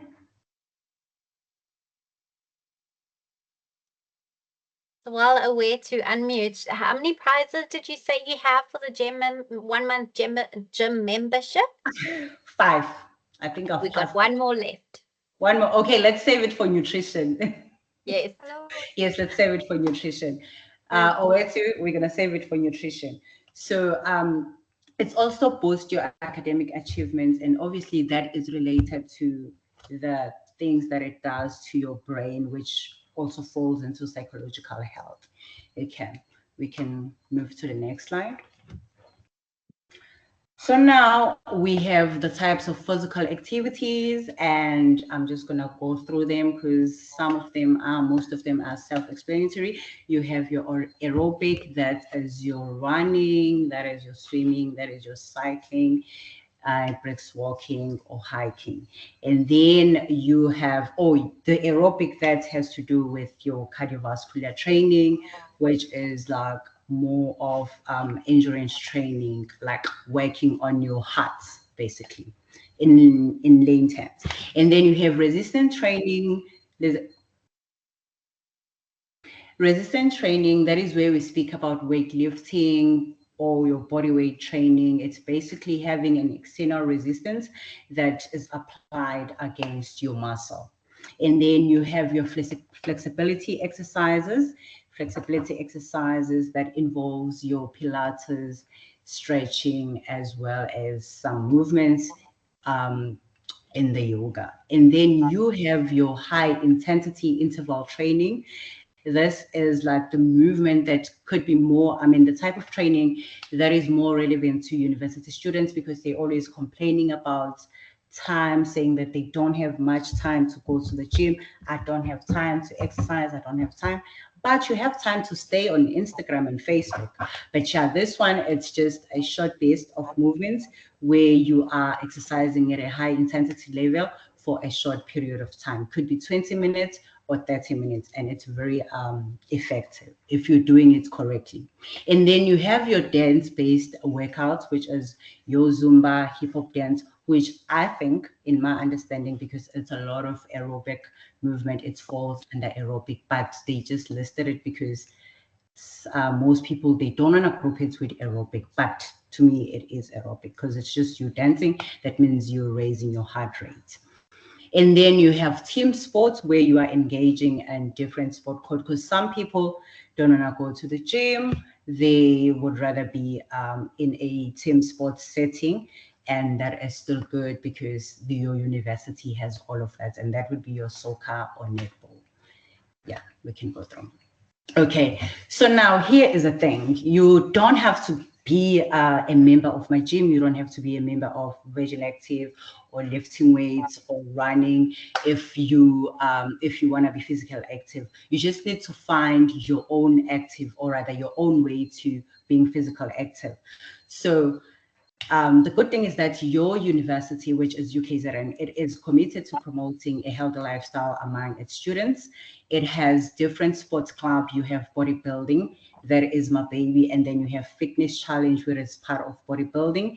With the fitness challenge, you are doing functional movements at the set pace. And then you have netball, you have soccer, you have volleyball, you have karate, dance, badminton, rugby, hockey, tennis, athletics, and squash.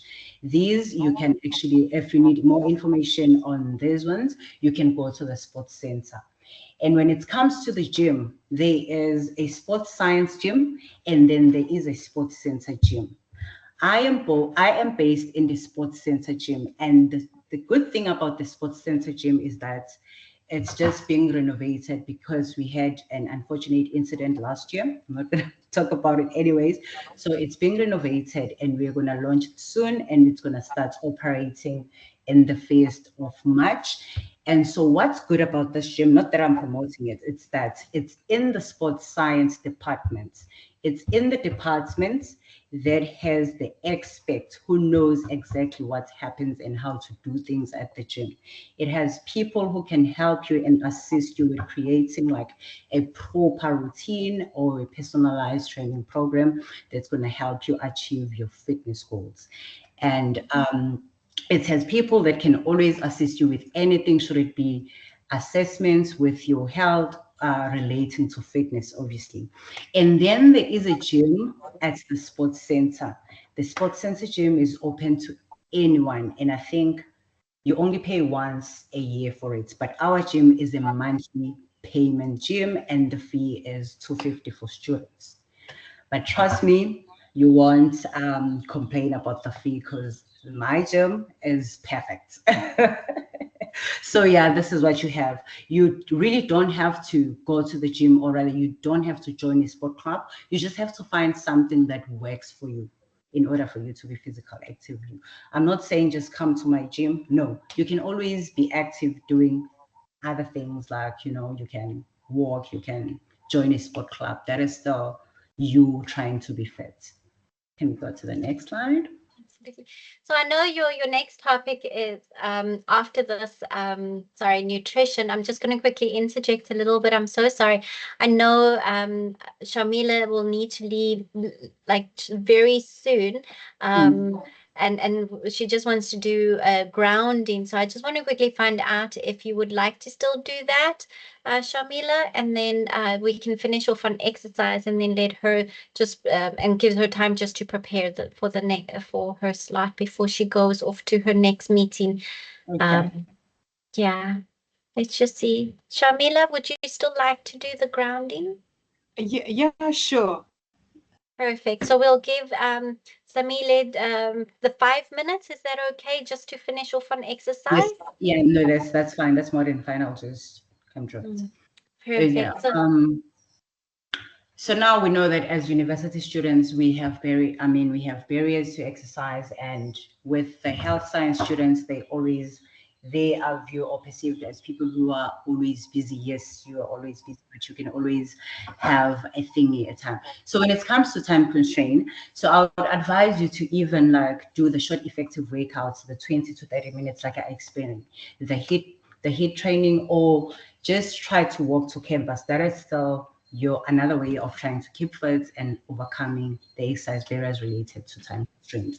And if you lack motivation, which is obviously a huge thing in most people, please join like a group fitness class. There are people who usually offer boot camps, and in that way you will have a community of people who are doing something similar to what you're doing, and in that way you're going to be motivated and have the desire to be active. Or also have a training partner if you're signing up for a gym. In a way, if you have a training partner, you know that you're going to be having somebody you are going to be accountable to. And then you can also join any online fitness community, and those are going to hold you accountable. And then when it comes to limited resources, because obviously there are people who can't afford the gym, and there are people who will stay away from campus, away from the field, or any free gyms like the sports center. So the best thing that you can do, you can access YouTube. There are good people there on YouTube. There are videos on YouTube. And also you can do the outdoor workouts. There are people in most communities, there's always that one person or two people who are offering free outdoor workouts. And we also have the outdoor gyms that the municipality have planted all over Devon, I think. You can also do the home-based workout, like using the equipment at home, using your chair, using water bottles, or even your pot to try and move. Because remember, any move counts. And oh yeah, you can access YouTube. And then when it comes to financial constraints, free campus facilities, if you don't want to work at home, and then look for student discounts. Some gyms have student discounts. If you can't gym with us, you can always go to Planet Fitness. They have student discounts as well. And also try to use budget-friendly workout plans. And then another thing that becomes a constraint is balancing social life. To actually combat that, you need to integrate your fitness into your social activity, like going out for a hiking or a walk with your friends. And also just go out and play soccer with your friends if you think being physically active is gonna impact your social life negatively. These are the things that you need to do. Okay. Okay, so now you've decided that you just want to exercise in everything.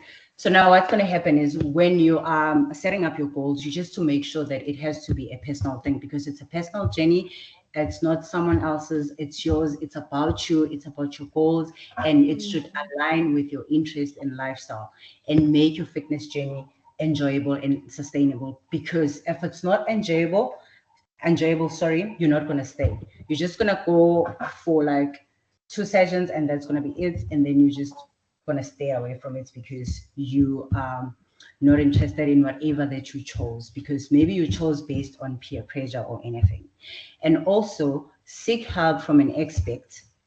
We have experts at UKZN Investment Campus. We have people who studied sports science and people who have physio and people, in fact, health science college. It's like, I mean, a lot of experts there, but obviously the sports science people, they have more people who specialize in fitness, exercise, and nutrition as well, but the guidance to nutrition, because we've got the dietetics department. So those people are going to help you with the guidance as well as helping you planning out your workout program, and also make sure that they monitor and track your progress so that you don't stay off track.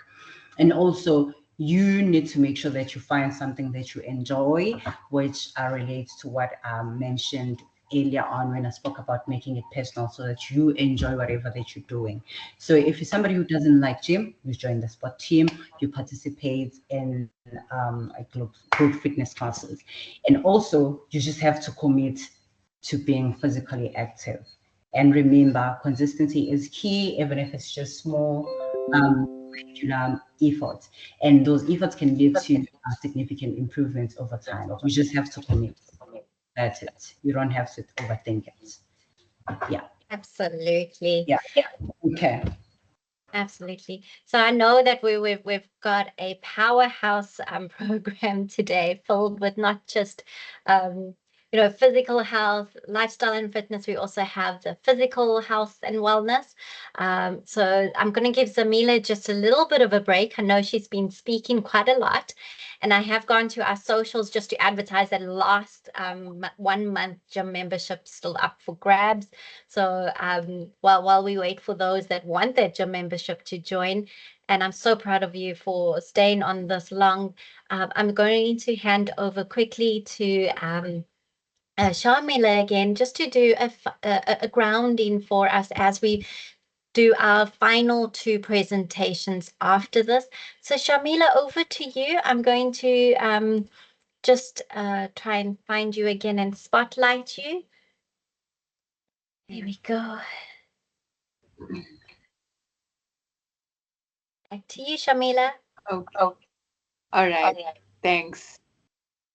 Okay, so we'll just do a short guided relaxation or a guided meditation as well.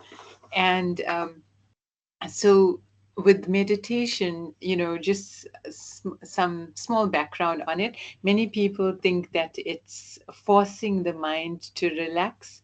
It's some people think it's visualizing, but it's none of those. It's actually deconcentration. It's, our mind is constantly busy with thoughts, and meditation is that tool that allows us to cut through the thoughts and just be present and focus in the present moment. And the breath is that anchor that we use to be able to bring us to the present moment. So as you are sitting upright, making sure that your spine is supported and your spine is upright. It's not recommended to do this lying down because you'll definitely fall off to sleep. So a nice straight posture helps us to remain alert and awake at the same time. So, when we sleep, we rest the physical body, but when we meditate, we rest the mind. And that's what we need. We need our mind to be rested so that it is alert, it is calm, and it is able to think clearly as well. So sitting relaxed, opening the palms, placing them on your knees or on your thighs, and you can gently close your eyes. When our eyes are closed, then we no more outward seeking, we inwards, And when we tap into this inward source of energy, more energy, our energy reservoir starts to increase. As the mind is going inwards, the senses are going inwards, we just relax in the self. So eyes are closed, a gentle smile on the face, even if it's a fake smile or an artificial smile, it's okay. Relax the shoulders, relax the neck, relax the hands, relax the legs. Take a deep breath in, and as you're breathing in, expand the whole body. Feel this breath of joy filling up the whole body, and exhale. As you exhale, gently drawing the navel in and exhaling out.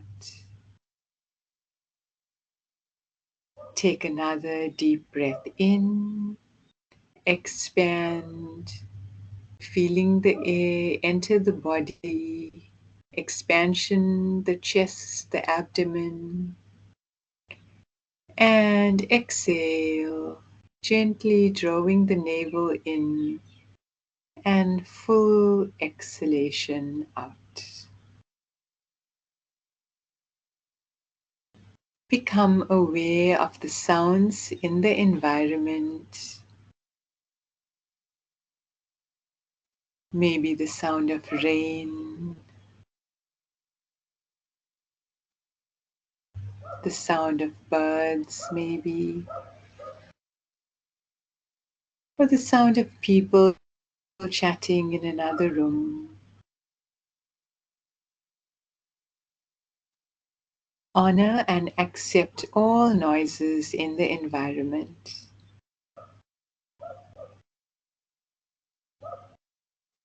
Now you are in harmony with the sounds of the environment. What are you doing? Are you chilling out? Are you having Take a are you deep taking the day breath off? in, Yeah? expand the What are you whole doing? body, You're taking the day off. You're just gonna chill today, right? and breathe That's the out. plan of action. Okay, now I got you. Exhale.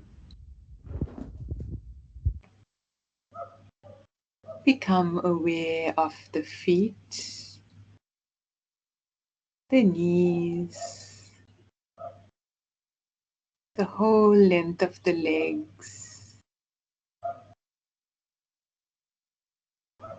abdomen, stomach, chest, arms, shoulders, neck, face, top of the head.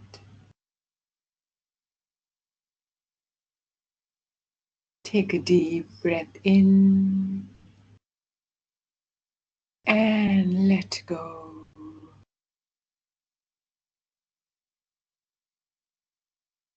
The body is a beautiful gift given to you by nature.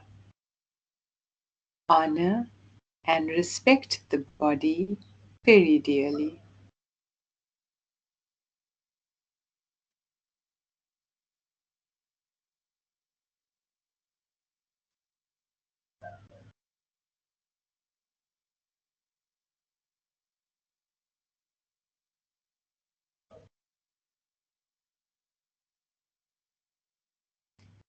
Take a deep breath in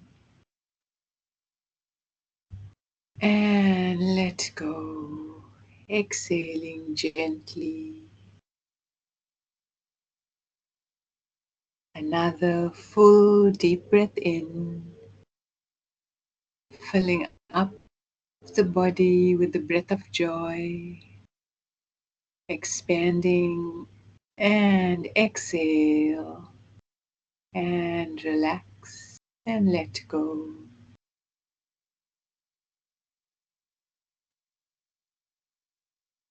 And slowly and gently, when you're feeling ready and complete, you can gently open your eyes. Take care as you open your eyes, allowing your eyes to adjust to the light in the room.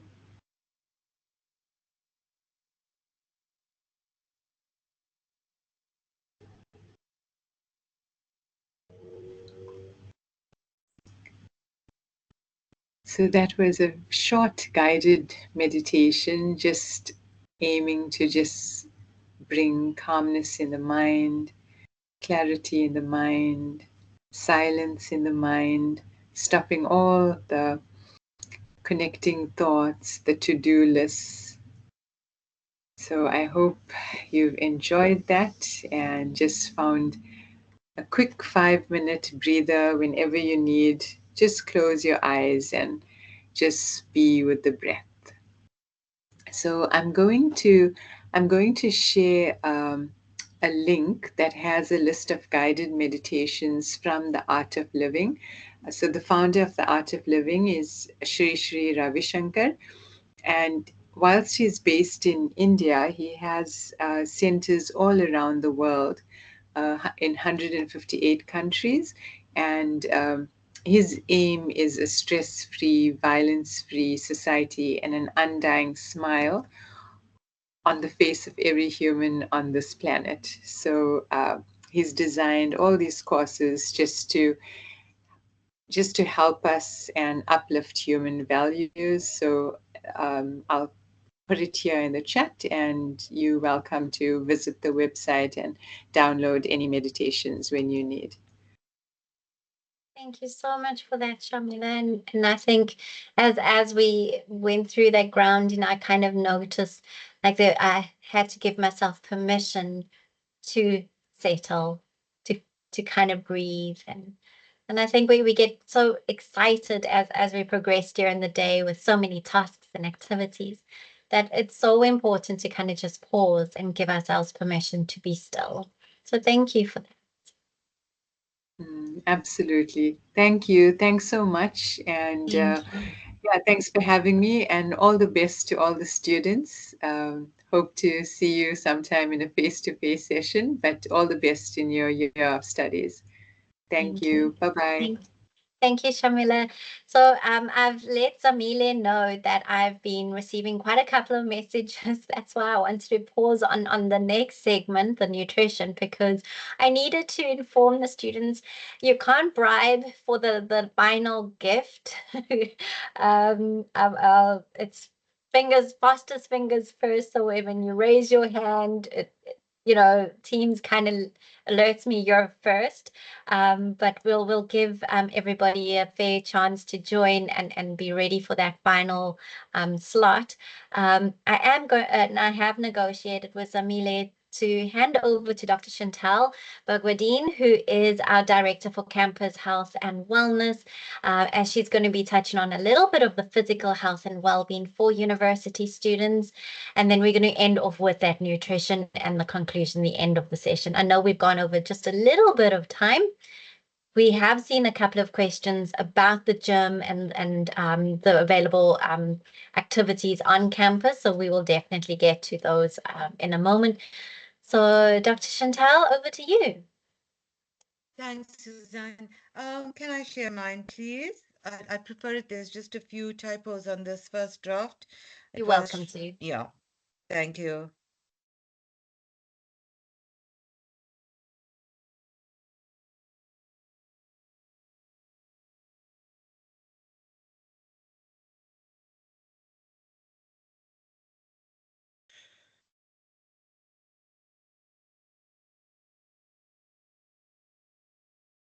Okay, it's me again. And I think it might be fortunate that I've actually, in this new portfolio, because especially for the first year medical students, I would have delivered a fair number of your lectures. So it's you would have gotten tired of me almost before the lectures have even started.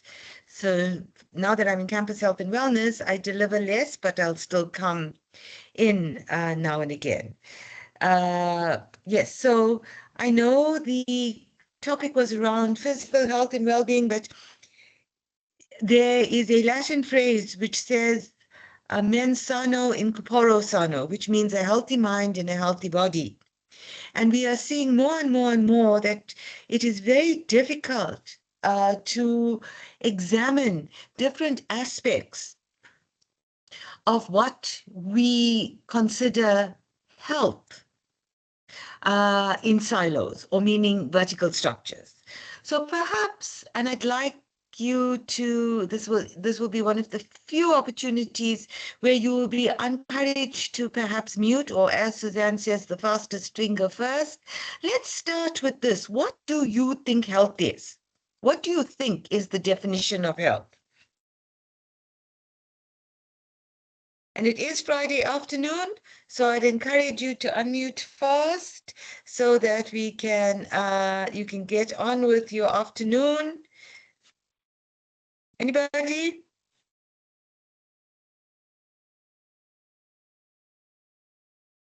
They are all my eager first-year medical students that normally sit in the first row, and I'm waiting to answer this question. You're going to get a head start on it.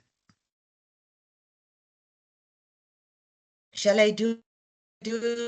Yes, Exen. Holiswa, go ahead. Hi guys. I'm not sure if I'm audible. Yes, you are. Okay. According to my understanding, health is a state of complete physical and mental well-being, not just the absence of disease or infirmity. Okay, is that your understanding, or is that you reading from the WHO definition there, Kalisfa?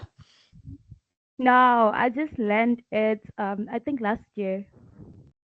Oh, excellent. What were you doing last year? I was doing life sciences and life Oh, very good. orientation. Oh, very, very good. Okay, so you one of those students that got the distinction for life sciences. Excellent. Fantastic. So I'm looking forward to meeting you and we can discuss this. So yes, you're absolutely correct. Okay. But not 100% complete. Now, what do I mean by that? The definition as coined by the WHO, or the World Health Organization, which is a global body looking at health, says that good health is complete physical, so our body, mental, our minds, and social, the environment in which we live in, and not merely the absence of disease. So it takes into account that we need to understand that we function not as one small component of our entire body, but that all of these different aspects need to be taken into account so that we can enjoy well-being. So, for example, you may not be hit by a bullet, but if you are living in a war-torn area, the fear and the worry about whether or not you may survive will have a physical impact. Individuals that undergo a terrible event, let's say you were in a car accident, and even if you survived, you may then be presenting with certain somatic, meaning body pains. You may be more prone to headaches, you may be more prone to gastric pain, poor digestion, right? And if you go back to that example of living in a war-torn area, if you have no access to food, to safety, to shelter, to security, to health facilities, that will impact on your health. And you will explore this further in your studies going forward, but it's very important to understand that this is how we function, that one cannot be seen in isolation from the other. somebody that has a lot of stress presents with physical disabilities. It's a very short time, so I could talk forever. I won't. But just to go on to say that your physical health is important always, not only in university, but of course, this is the audience that we are pitching it to. And it's necessary to, yes? I'm so sorry to interrupt. Your screen share hasn't been activated yet. Can you just try again for us? Sorry, I beg your pardon? Your screen share isn't activated yet. So if you... is it not? Sorry, Not I thought it did. Let me try again.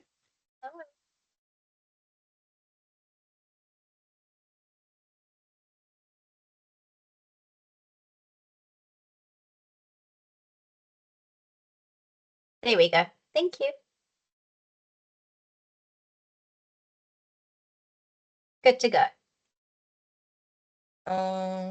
Okay, let's see now. Yes, good to go. Thank you. Okay, perfect. So physical health is important not only in university. Don't think it's only important for university. And remember, now everybody spoke about how well you did and that brought you to this point. Your mission is not only to do well at university, but to take the messages that you are learning even from now back to your community, back to your family, back to your siblings, back to your friends. So we speak about the first 1,000 days of health and well-being. And that actually refers to the first day of life for a baby, right? The food we give, the importance of breastfeeding, the importance of immunization and vaccination. And physical health actually starts long before you are even conceived, because if your parents are healthy, that lays the foundation for good health within you. But now that you're at university, and yes, you've been so busy, sports might have been just part of your extracurricular or part of what you did for life orientation. Now it's when you start incorporating it into your lifestyle. The previous speaker, but one, mentioned that the World Health Organization recommends at least 30 minutes of cardio daily with 2 days of strength exercise, resistance training, which can equate to at least 10,000 steps. And you're going to spend so much of time sitting, so much of time in lectures and studying that you will be sorely shocked to understand how little you now move. Post 2020 and the COVID outbreak, when we were all working from home, over the last 5 years, there has been a global increase in the mass of individuals. Everybody is fatter than they were before the epidemic because we all started working from home. We were in lockdown, we were in isolation, we were snacking more, but we were moving less. And how ironic that sometimes people go to the gym but will look for the parking nearest the door when they should be parking on the outskirts and begin their workout 15 minutes. So now that you're at university, you need to maintain your physical health because you will do better academically. It will improve your focus, will be sharper. By ensuring that you pay attention to what is needed to be physically healthy, a lesser risk of being ill more often and thus having to be absent from your classes and miss out on lectures, but you also have better energy and an overall sense of well-being, and your mood is improved. Now, in order to have a good physical health and well-being level, you need to take measures that promote good health and prevent ill health. So you want to schedule regular checkups and screenings.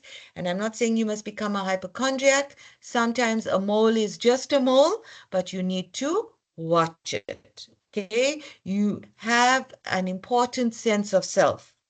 Take time, just like you did with that guided meditation. Learn to know yourself. What is your normal? Okay, and start observing it. Keep a little journal. so that when something is off, you have a heightened sense of, okay, I need to monitor this. As young women, you should do breast examinations. And it doesn't mean that young men are totally immune from a condition like breast cancer. So you want to know what your body is now when it is relatively healthy so that you can be aware of any changes. So I mentioned breasts. You want to do self checks once a month at the same time in the shower so that you can then monitor changes throughout the month. And if there's something abnormal, pick it up quickly.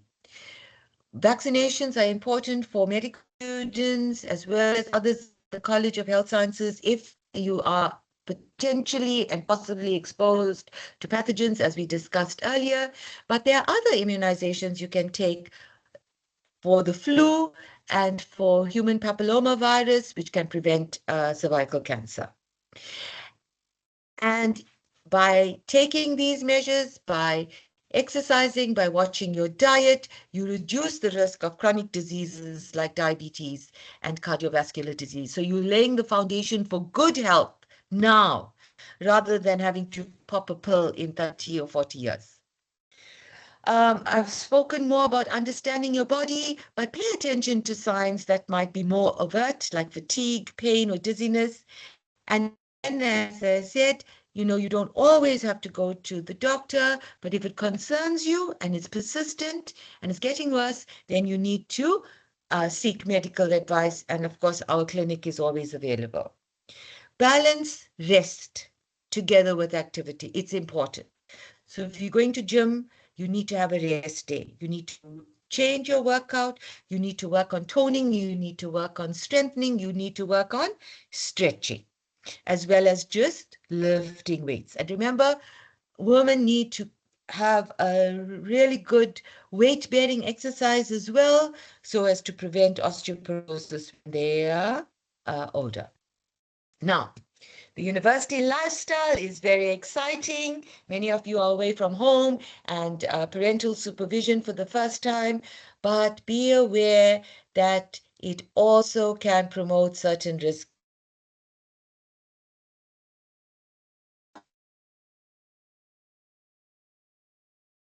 Environment, and vaping is not a substitute. The studies around lung cancer and its relationship with tobacco were well known before it was published, well known by the tobacco production companies, but they kept it hidden because it was such a money spinner. It follows that we don't know enough about the effects of vaping just to say it is safer.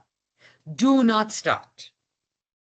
Maintain consistent sleep patterns, not only for feeling well, but studies have shown that less than 8 hours contribute to hormonal imbalances, increasing cortisol, which can also lay the foundation for chronic diseases later on.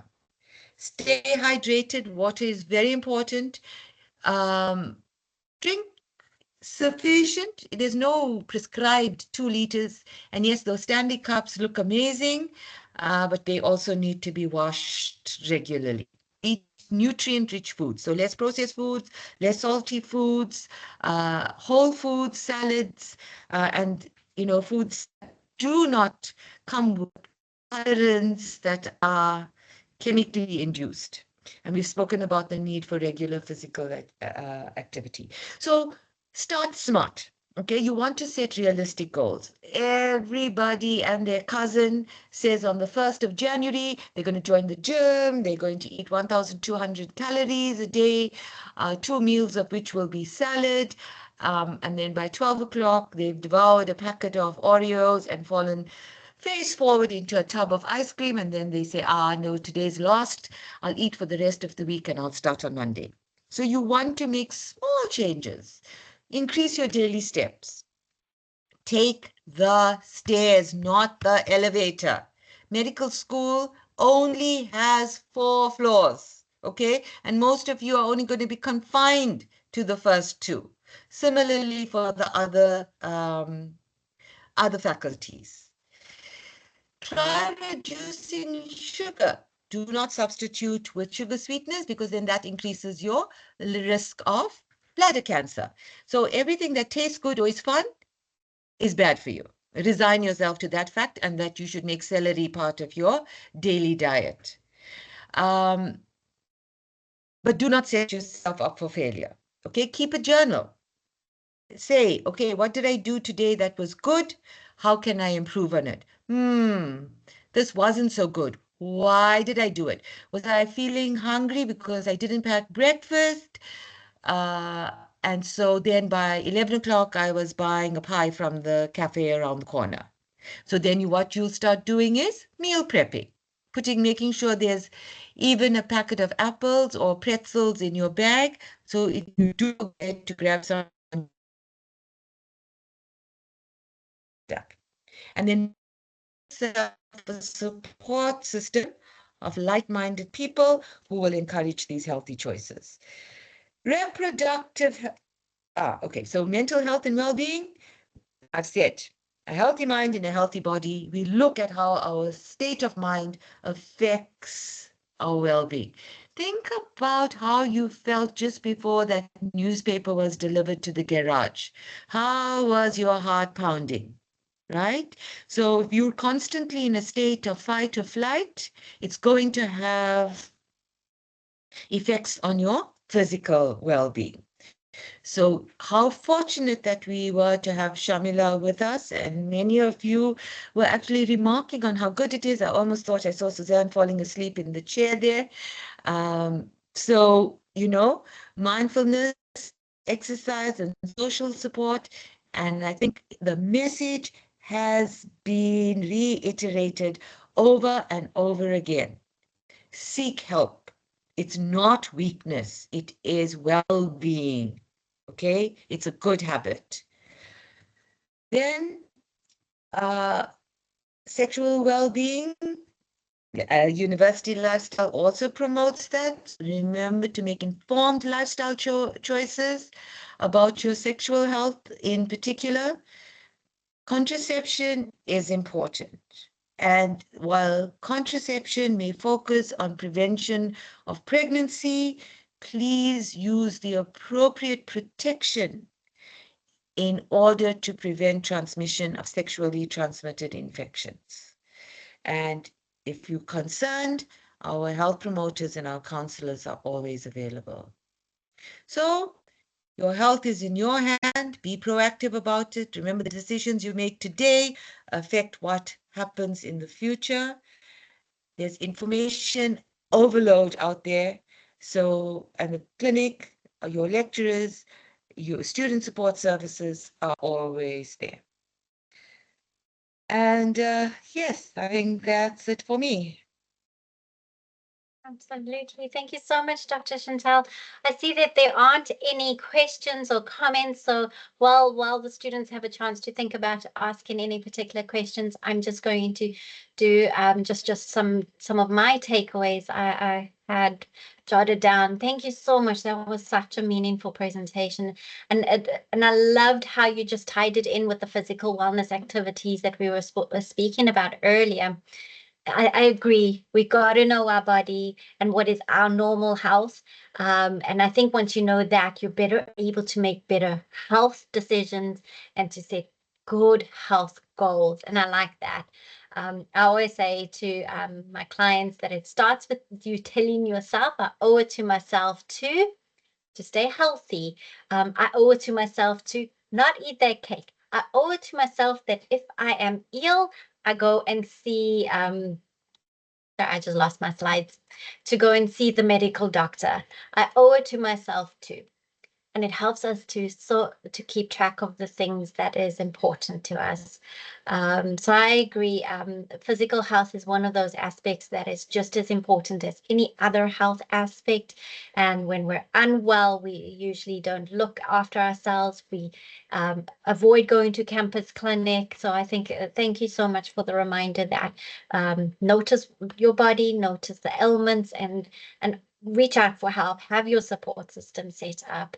And I like the journaling It helps you to document your relationship you have with food and how food can affect your health and long term. I know eating unhealthy has long term impact as well as financial impact. So thank you again for all of those reminders. So that for me was my takeaways. Dr. Chantal, thank you so much for your time and your patience with us. I know we've gone a little overtime with your time, so thank you so much. Oh, it's only a pleasure. You know, as I said, the lecturing was always what I only ever did. Now moving forward, I'm so glad to have a chance uh, to be in contact with the students, and I do hope to see them in person soon. I was going to give you a lecture on the 10th to the medical students and then later on to the physios. Unfortunately, something's come up, so I've had to just cancel that as of today. As I said, you would have been tired of me otherwise. But yes, we will catch up, and the clinics are there at any time. And thank you, Suzanne. Thank you for having me. It's an absolute pleasure. So I'm going to go back now to Zamile. And I have gone onto the socials and re-advertised. There's one gym membership left. Zamile, thank you so much for your patience and for allowing us just to kind of get a little bit of, to give you a little bit of a breather as well. We appreciate you. Just to double check, are you ready? May I screen share again? There we go. Yes, please, because I'm tight on time as well now. Okay, so now we're back and we are going to be looking at nutrition. And I like the fact that the previous speaker did talk about nutrition and eating right as being a component of being healthy. So when we speak of nutrition, we speak of, I'm just going to do it in main terms. It's the process that focuses on how our bodies utilize the food that we eat. And we all know that the whole point of eating is to actually fuel the body. But obviously, because we are human beings, we find pleasure in eating. So the whole point of eating is that we need the essential nutrients that the body cannot make. And so we get those nutrients from the body, from the food that we eat. It also fuels the body because it provides the energy for the body to function, and also it sustains life. So now for the one membership that I'm going to give away, I would like one of the students to give me at least 3 nutrients that they know of, and I just want them to be the main nutrients, the ones that make up our diets. 3 nutrients that we get from food that the body cannot manufacture, the essential nutrients.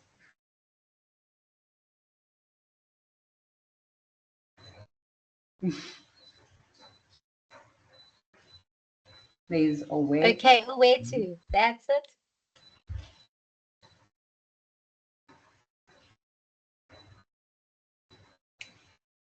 Way to over to you. Can you hear me? You're a bit faint, but you can try again. Can you hear me? Yes. Okay, so the 3 nutrients that are very important to the body are carbohydrates, fats, and proteins. Okay. Okay. So those are the 3 that she has mentioned, and we refer to those nutrients as your macronutrients because they make up the largest components of our daily diet. So I think that should go to her, and then after this, yes. Okay, so can we please go to our second slide, Suzanne? Okay, so our nutrients, we have about 6 essential nutrients, and these nutrients, those substances are categorized into 2 groups. You have your large ones, and then you have your small ones, and we refer to them as macro and micro. And then your macros are the ones that's already to mentioned, which are your carbohydrates, your fats, and your proteins. And then your micros, you have your vitamins, your minerals, and water. So with these nutrients, obviously, they are from different food sources. And the photo on my left, on my right, it shows the sources of these different nutrients, and I'm gonna focus more on the carbohydrates, the fats, and the proteins because, like I said, they make up your whole diet. And from the sources of the micronutrients, you can still find your micronutrients. So starting with our carbohydrates, the suspects, the culprits, obviously most people don't like carbs because they go for the wrong ones and they end up feeling sluggish or they gain unnecessary weight. But if you choose the right carbohydrates, which are your complex, because sorry, for carbohydrates, you have your your processed, you have your complex carbohydrates, and the ones that we need to consume are the ones that are not processed. And then the sources that are good for your carbohydrates, you can get your carbohydrates from your bread, which is your whole wheat bread or your brown bread, and then you can also get from your brownish foodish and stuff, your brown rice. I eat brown rice. I don't know about you guys. Oh, you can eat the white rice, but the thing is with the white rice and the brown rice is that the brown rice, it doesn't carry like it doesn't it gives you enough calories for a little amount, but the white rice you need to eat a lot, and at the same time it doesn't it's dense in calories, and you become hungry very fast after eating it as compared to your brown rice. In the carbohydrates, they give you the energy. It's like they are the readily available source of energy. Even now, as you are sitting, the source of energy that you are using to like you are using right now, it is your carbohydrates, it's your simple sugars. And then you have fats. Fats, they provide the energy. It's like the rich reserves of energy. That is why we are advised to try and monitor the fat intake because they are very rich in energy and very dense in calories as compared to carbs and proteins. And then you've got your proteins. Those ones are my favorites for they are for maintenance, for repair, and for growth. And so obviously you find them in all your tissue, sorry, in the body. And then you have your micronutrients, your vitamins, your minerals, and you have water. Can you please go to the next slide? So now we are going to look at the nutritional needs and also look at the amount of calories that you get from a gram of each macronutrient. So like I said in my previous slide that the fats are the culprits. Like a gram of fats yields about 9 kilocalories. That means fats, 1 gram of fats, you get about 9 calories from it. And then the carbohydrates as well as the protein, the 1 gram of the two, you get about 4 calories of most times. And then when it comes to nutritional needs, it differs. It's based on gender, it's based on your fitness level, it's also based on different factors. But here I just took the ones that are recommended by the American College of Medicine. And they say that for people who are active, your nutritional needs for proteins, at least you must consume about 1.4 to 2 grams of proteins per kg of your body weight in a day. So that means if you're somebody who weighs 60 kg and you are somebody who is active, like somebody who trains, not high intensity, but who trains.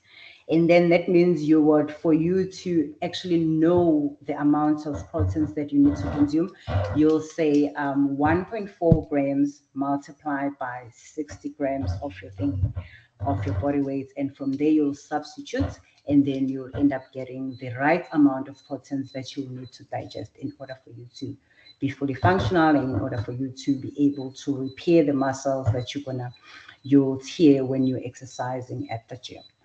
And then for people who don't exercise, and it's the most of the people that we know, and some of the people here that are listening to me presenting this. So your thingy, your grams of proteins, it has to be 0.8, and then you multiply that by your body weight, and then you get the amount of calories that you need.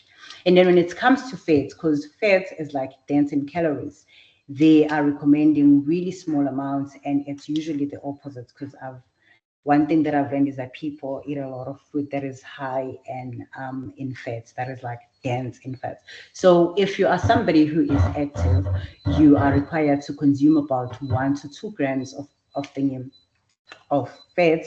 And so you're going to take that and you multiply it by your weight. And I think for most people, it's around 40 grams or 30 grams. I know for myself that I'm taking around 35 grams of fats. Of fats. And then for people who are sedentary, it's like really small. It's like half of the active people, which is 0.1 and 1 grams. You multiply that by your body weight and you end up with a really small amount of calories, or sorry, of grams of fat that you're supposed to be taking. But trust me, when you multiply that by the calories, it's not that small. So that is why they are recommending 0.5. And then when it comes to carbohydrates, for active people, it's 5 grams. You multiply that by your body weight, and then you're going to see the amount of carbs that you should be taking. And then for people who are sedentary, people who don't move a lot, it's recommended that they take 3 grams of carbohydrates. And it really helps. I've worked with people using similar calculation, and it works well. And it also works when you're working with people who are overweight, and you're trying to go into a particular weight, and then you just work using those calculations and the ranges of proteins, fats, and carbohydrates. It's easy to work out the calories based off this, and it's going to be individualized, obviously, because we weigh different weights and we would react differently to meal plans and training programs. Thank you. Can you move to the next slide? So now the tips that are relevant to university students and trying to embark on a journey of eating healthy or adopting eating healthy habits. So the best thing that you should do, like the previous speaker spoke about meal plans. When you plan your meal, it is easy for you to stay on track, to know exactly what you eat, and to eat within the required calories, like the amount of calories that you need. It's easy for you to track whatever that you're eating and to see if you're under eating, and also to see if you are overeating. So the best thing to do is to plan your meals. What I usually do is I do my meal planning like for Monday, Tuesday, Wednesday. I plan them on a Sunday. So on a Sunday, I know that I cook, I put them in different Tupperwares, and then I freeze my meals. And then I know that on Wednesday afternoon, I'll have to cook it again, because I don't like to have meals like for the whole week that are going to stay in the freezer for me for some reason. But some people can plan for like the entire week. I've got bodybuilding friends who do that because I'm in bodybuilding and I'm competing.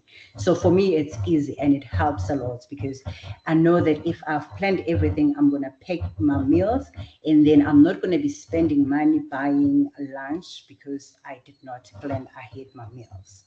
So yeah, those are one of the things that work better for university students and everyone in general. And then also, so you need to balance your plate. So you must make sure that you have all the food groups in your plates. You must have your carbohydrates, you must have your proteins, you must have your fats, and also your minerals and everything. And another thing that you need to try and avoid is to adopt there are diets, like there are a lot of diets that are out there. As somebody who's in health sciences, you should know better. You should know that your body needs all the food groups. The body needs all the food groups for a reason. You don't have to eliminate a food group. If you're eliminating a food group, that is no longer an eating or a healthy eating habits. That's like a diet. And remember, a diet, I define a diet as it's like a strategy to try and it's a strategy that I use to try and get you to a particular weight, but it's not sustainable.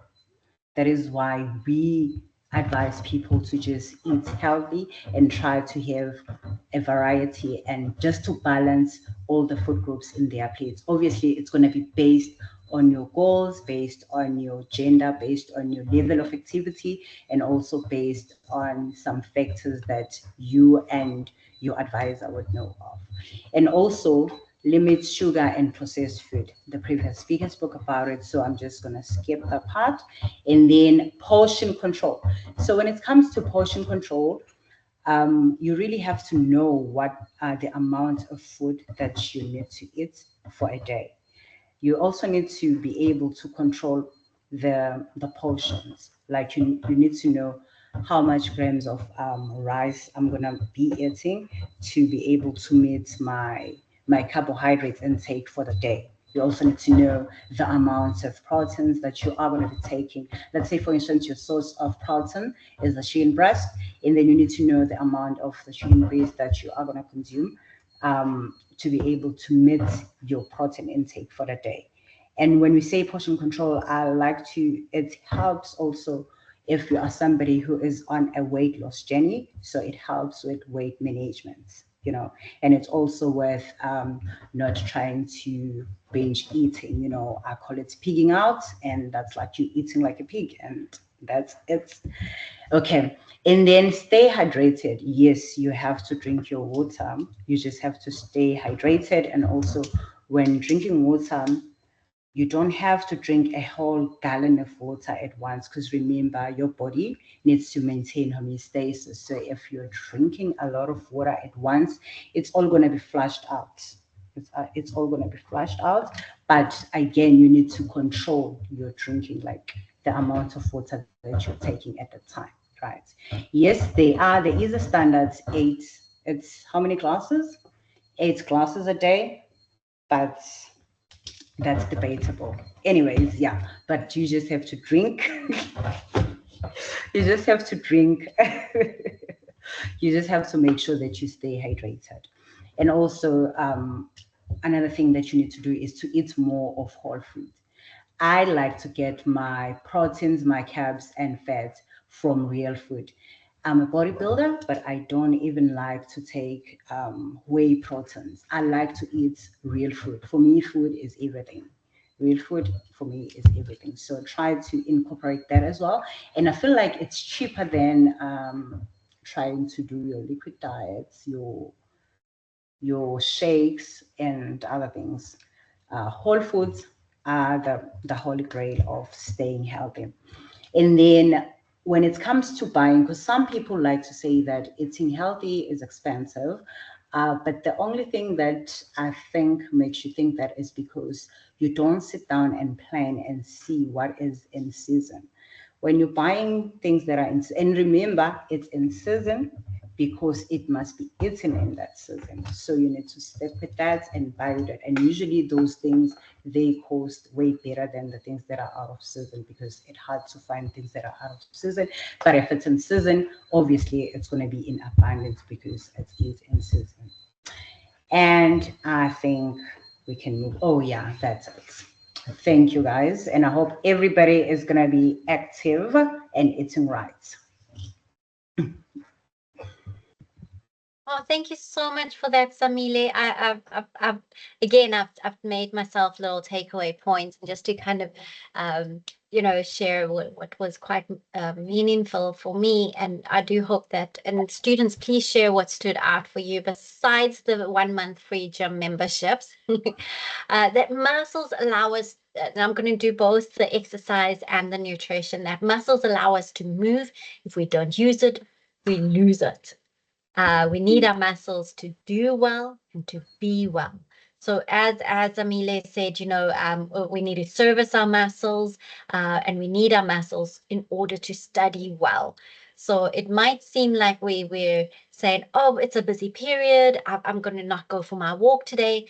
Your body needs your mind, your brain, the ability to concentrate and focus relies on that opportunity to go for the walk to kind of revitalize and re-energize the body through the walk. In the muscles in your body releases ATP energy, that energy you need to do well, to sit well, to study well, to focus and be well. So I'm getting a little excited. Yeah. And now back to nutrition. Food keeps us well, i.e. healthy and well to do. So I kind of got the sense that we got to do moderation in order to do that. Thank you so much, Zamile, for reminding us about the meal plan. And it also helps us to stay on track, and it is a budget saving strategy. So you've given us an idea on how to buy better foods, not waste foods, because we've planned for those things. Hydration, I completely agree. Hydration is key. The brain needs hydration. If you're getting distracted, take a sip of water. You'll notice that moment when you're drinking some H2O, something happens on a molecular level. The body transports the vitamins and nutrients to the necessary parts just through that sip of water. Get your nutrients from real food. I absolutely love that. So I just, on that note, thank you so much, Samile, for your time, for sharing with us your insights. And I do hope we get to see you in gym and also compete. We definitely will keep our eyes open for your next competition and celebrate your performance on stage. Thank you for your time. And students, in this final salutation, in this final slide, we at Student Support Services at the College of Health Sciences encourage you to identify areas where there is that imbalance, create those action plans to address them. This is a crucial step in achieving holistic health and wellness. So in summary, what we have heard from the speakers today, they've given us ideas on how to structure an approach to work through this process. So identify areas where there are imbalance, do a self-assessment, do a couple of reflections, go and journal, get feedback from others, speak to people you trust, and reach out for help, and set those specific goals, develop your action plan, engage and ensure your action plan has self-care goals, identify the resources you have and that you need with that's available to you around at the university, monitor your progress and celebrate your successes. So with that, I'm just going to end off sharing the contact details of Student Support Services. You may connect with us. You can send an email to chs.sss@ukzn.ac.za. Our front desk administrators will be able to receive your query for an appointment with the student counselors. Just indicate to them what degree you are studying as well as your availability. You do not need to indicate the reasons for wanting to consult with us, as that is confidential. We also have the academic development officers available to assist you, along with our mentors. We have our first year experience mentors, pure wellness mentors, and our academic mentors available to assist. So with that, and I'm just checking to see if student counseling is still on call, but I'm going to hand over to Dr. Slashni Pillay for a final word. So thank you everybody for listening in, for staying online. So proud of you guys for hanging around and being patient with us. So team. Thank you, Suzanne. I think to the Student Support Services team and all of our collaborating partners who joined us today to talk to our students and share their pearls of wisdom, I'm really grateful. To our students, it's been a long week. I'm very mindful. It's been a long week. It's been a very tiring week.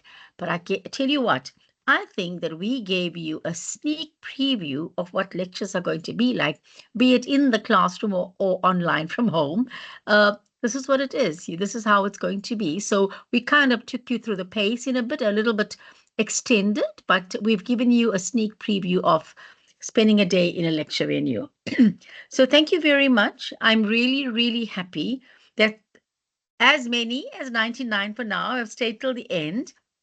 We have 1,114 first-year students that are meant to be enrolled. So that is what our uptake is meant to be.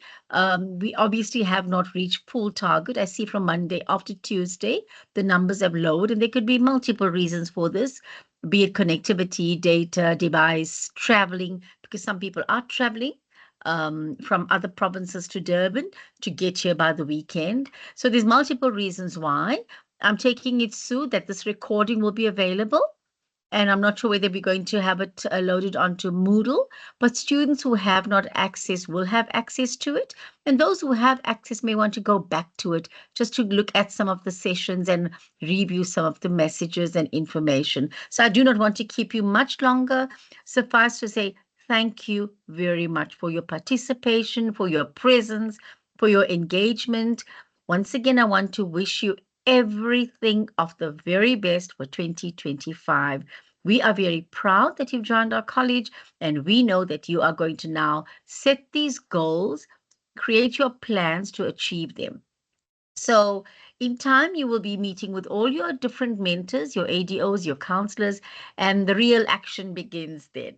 So students, I wish you very well. Best of luck with your studies. Just know we are around the corner on whichever campus you're at. We are there. Your mentors are there. The support you need is there. The health clinics are there. Feel free. Learn to take support from people, from the different services provided.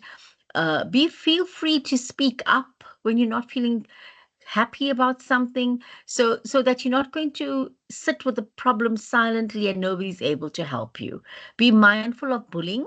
Be very mindful of that, and be assertive. So if you want to learn how to be assertive, chat to the student counselors. They will help you on how to assert your rights as well. So if you do not have mentors, by next week, you will all get the allocation on the class list. You'll be allocated to your peer wellness mentor, your academic mentor, and your FYE mentor. If you have not been allocated, please speak to Bonakela Langa for the FYE mentors and your respective ADOs for your peer wellness and academic mentors. With that, I want to thank Suzanne. You've had a marathon week, Suzanne. I'm sure your energy is now depleted. And I want to thank you so much for coordinating this program, for putting together a jam-packed program. And yes, maybe it's been a bit long, but I think we managed to get as much of the information across to the students. And we'll now be seeing them in the classrooms for the medical school that's having a session next week on the Monday.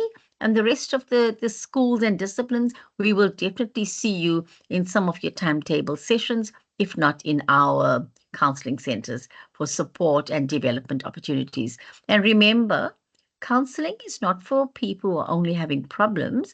Counseling is also where one comes to just to gain some insight for their own growth and development. So you may not have a personal problem. You may just want to get some information for your own well-being, or you want to set some goals. You want to just run it by somebody. So please feel free to stop by. I wish you all the very best. Have a wonderful weekend, and I look forward to seeing you all at your lectures on Monday next week. To SSS team, thank you so much. You've stayed the course, and you've all been very, very, very supportive. Thank you so much, colleagues. Thank you, everybody. Thank you, Dr. Sloshni Pillay. Take care. Bye. Bye.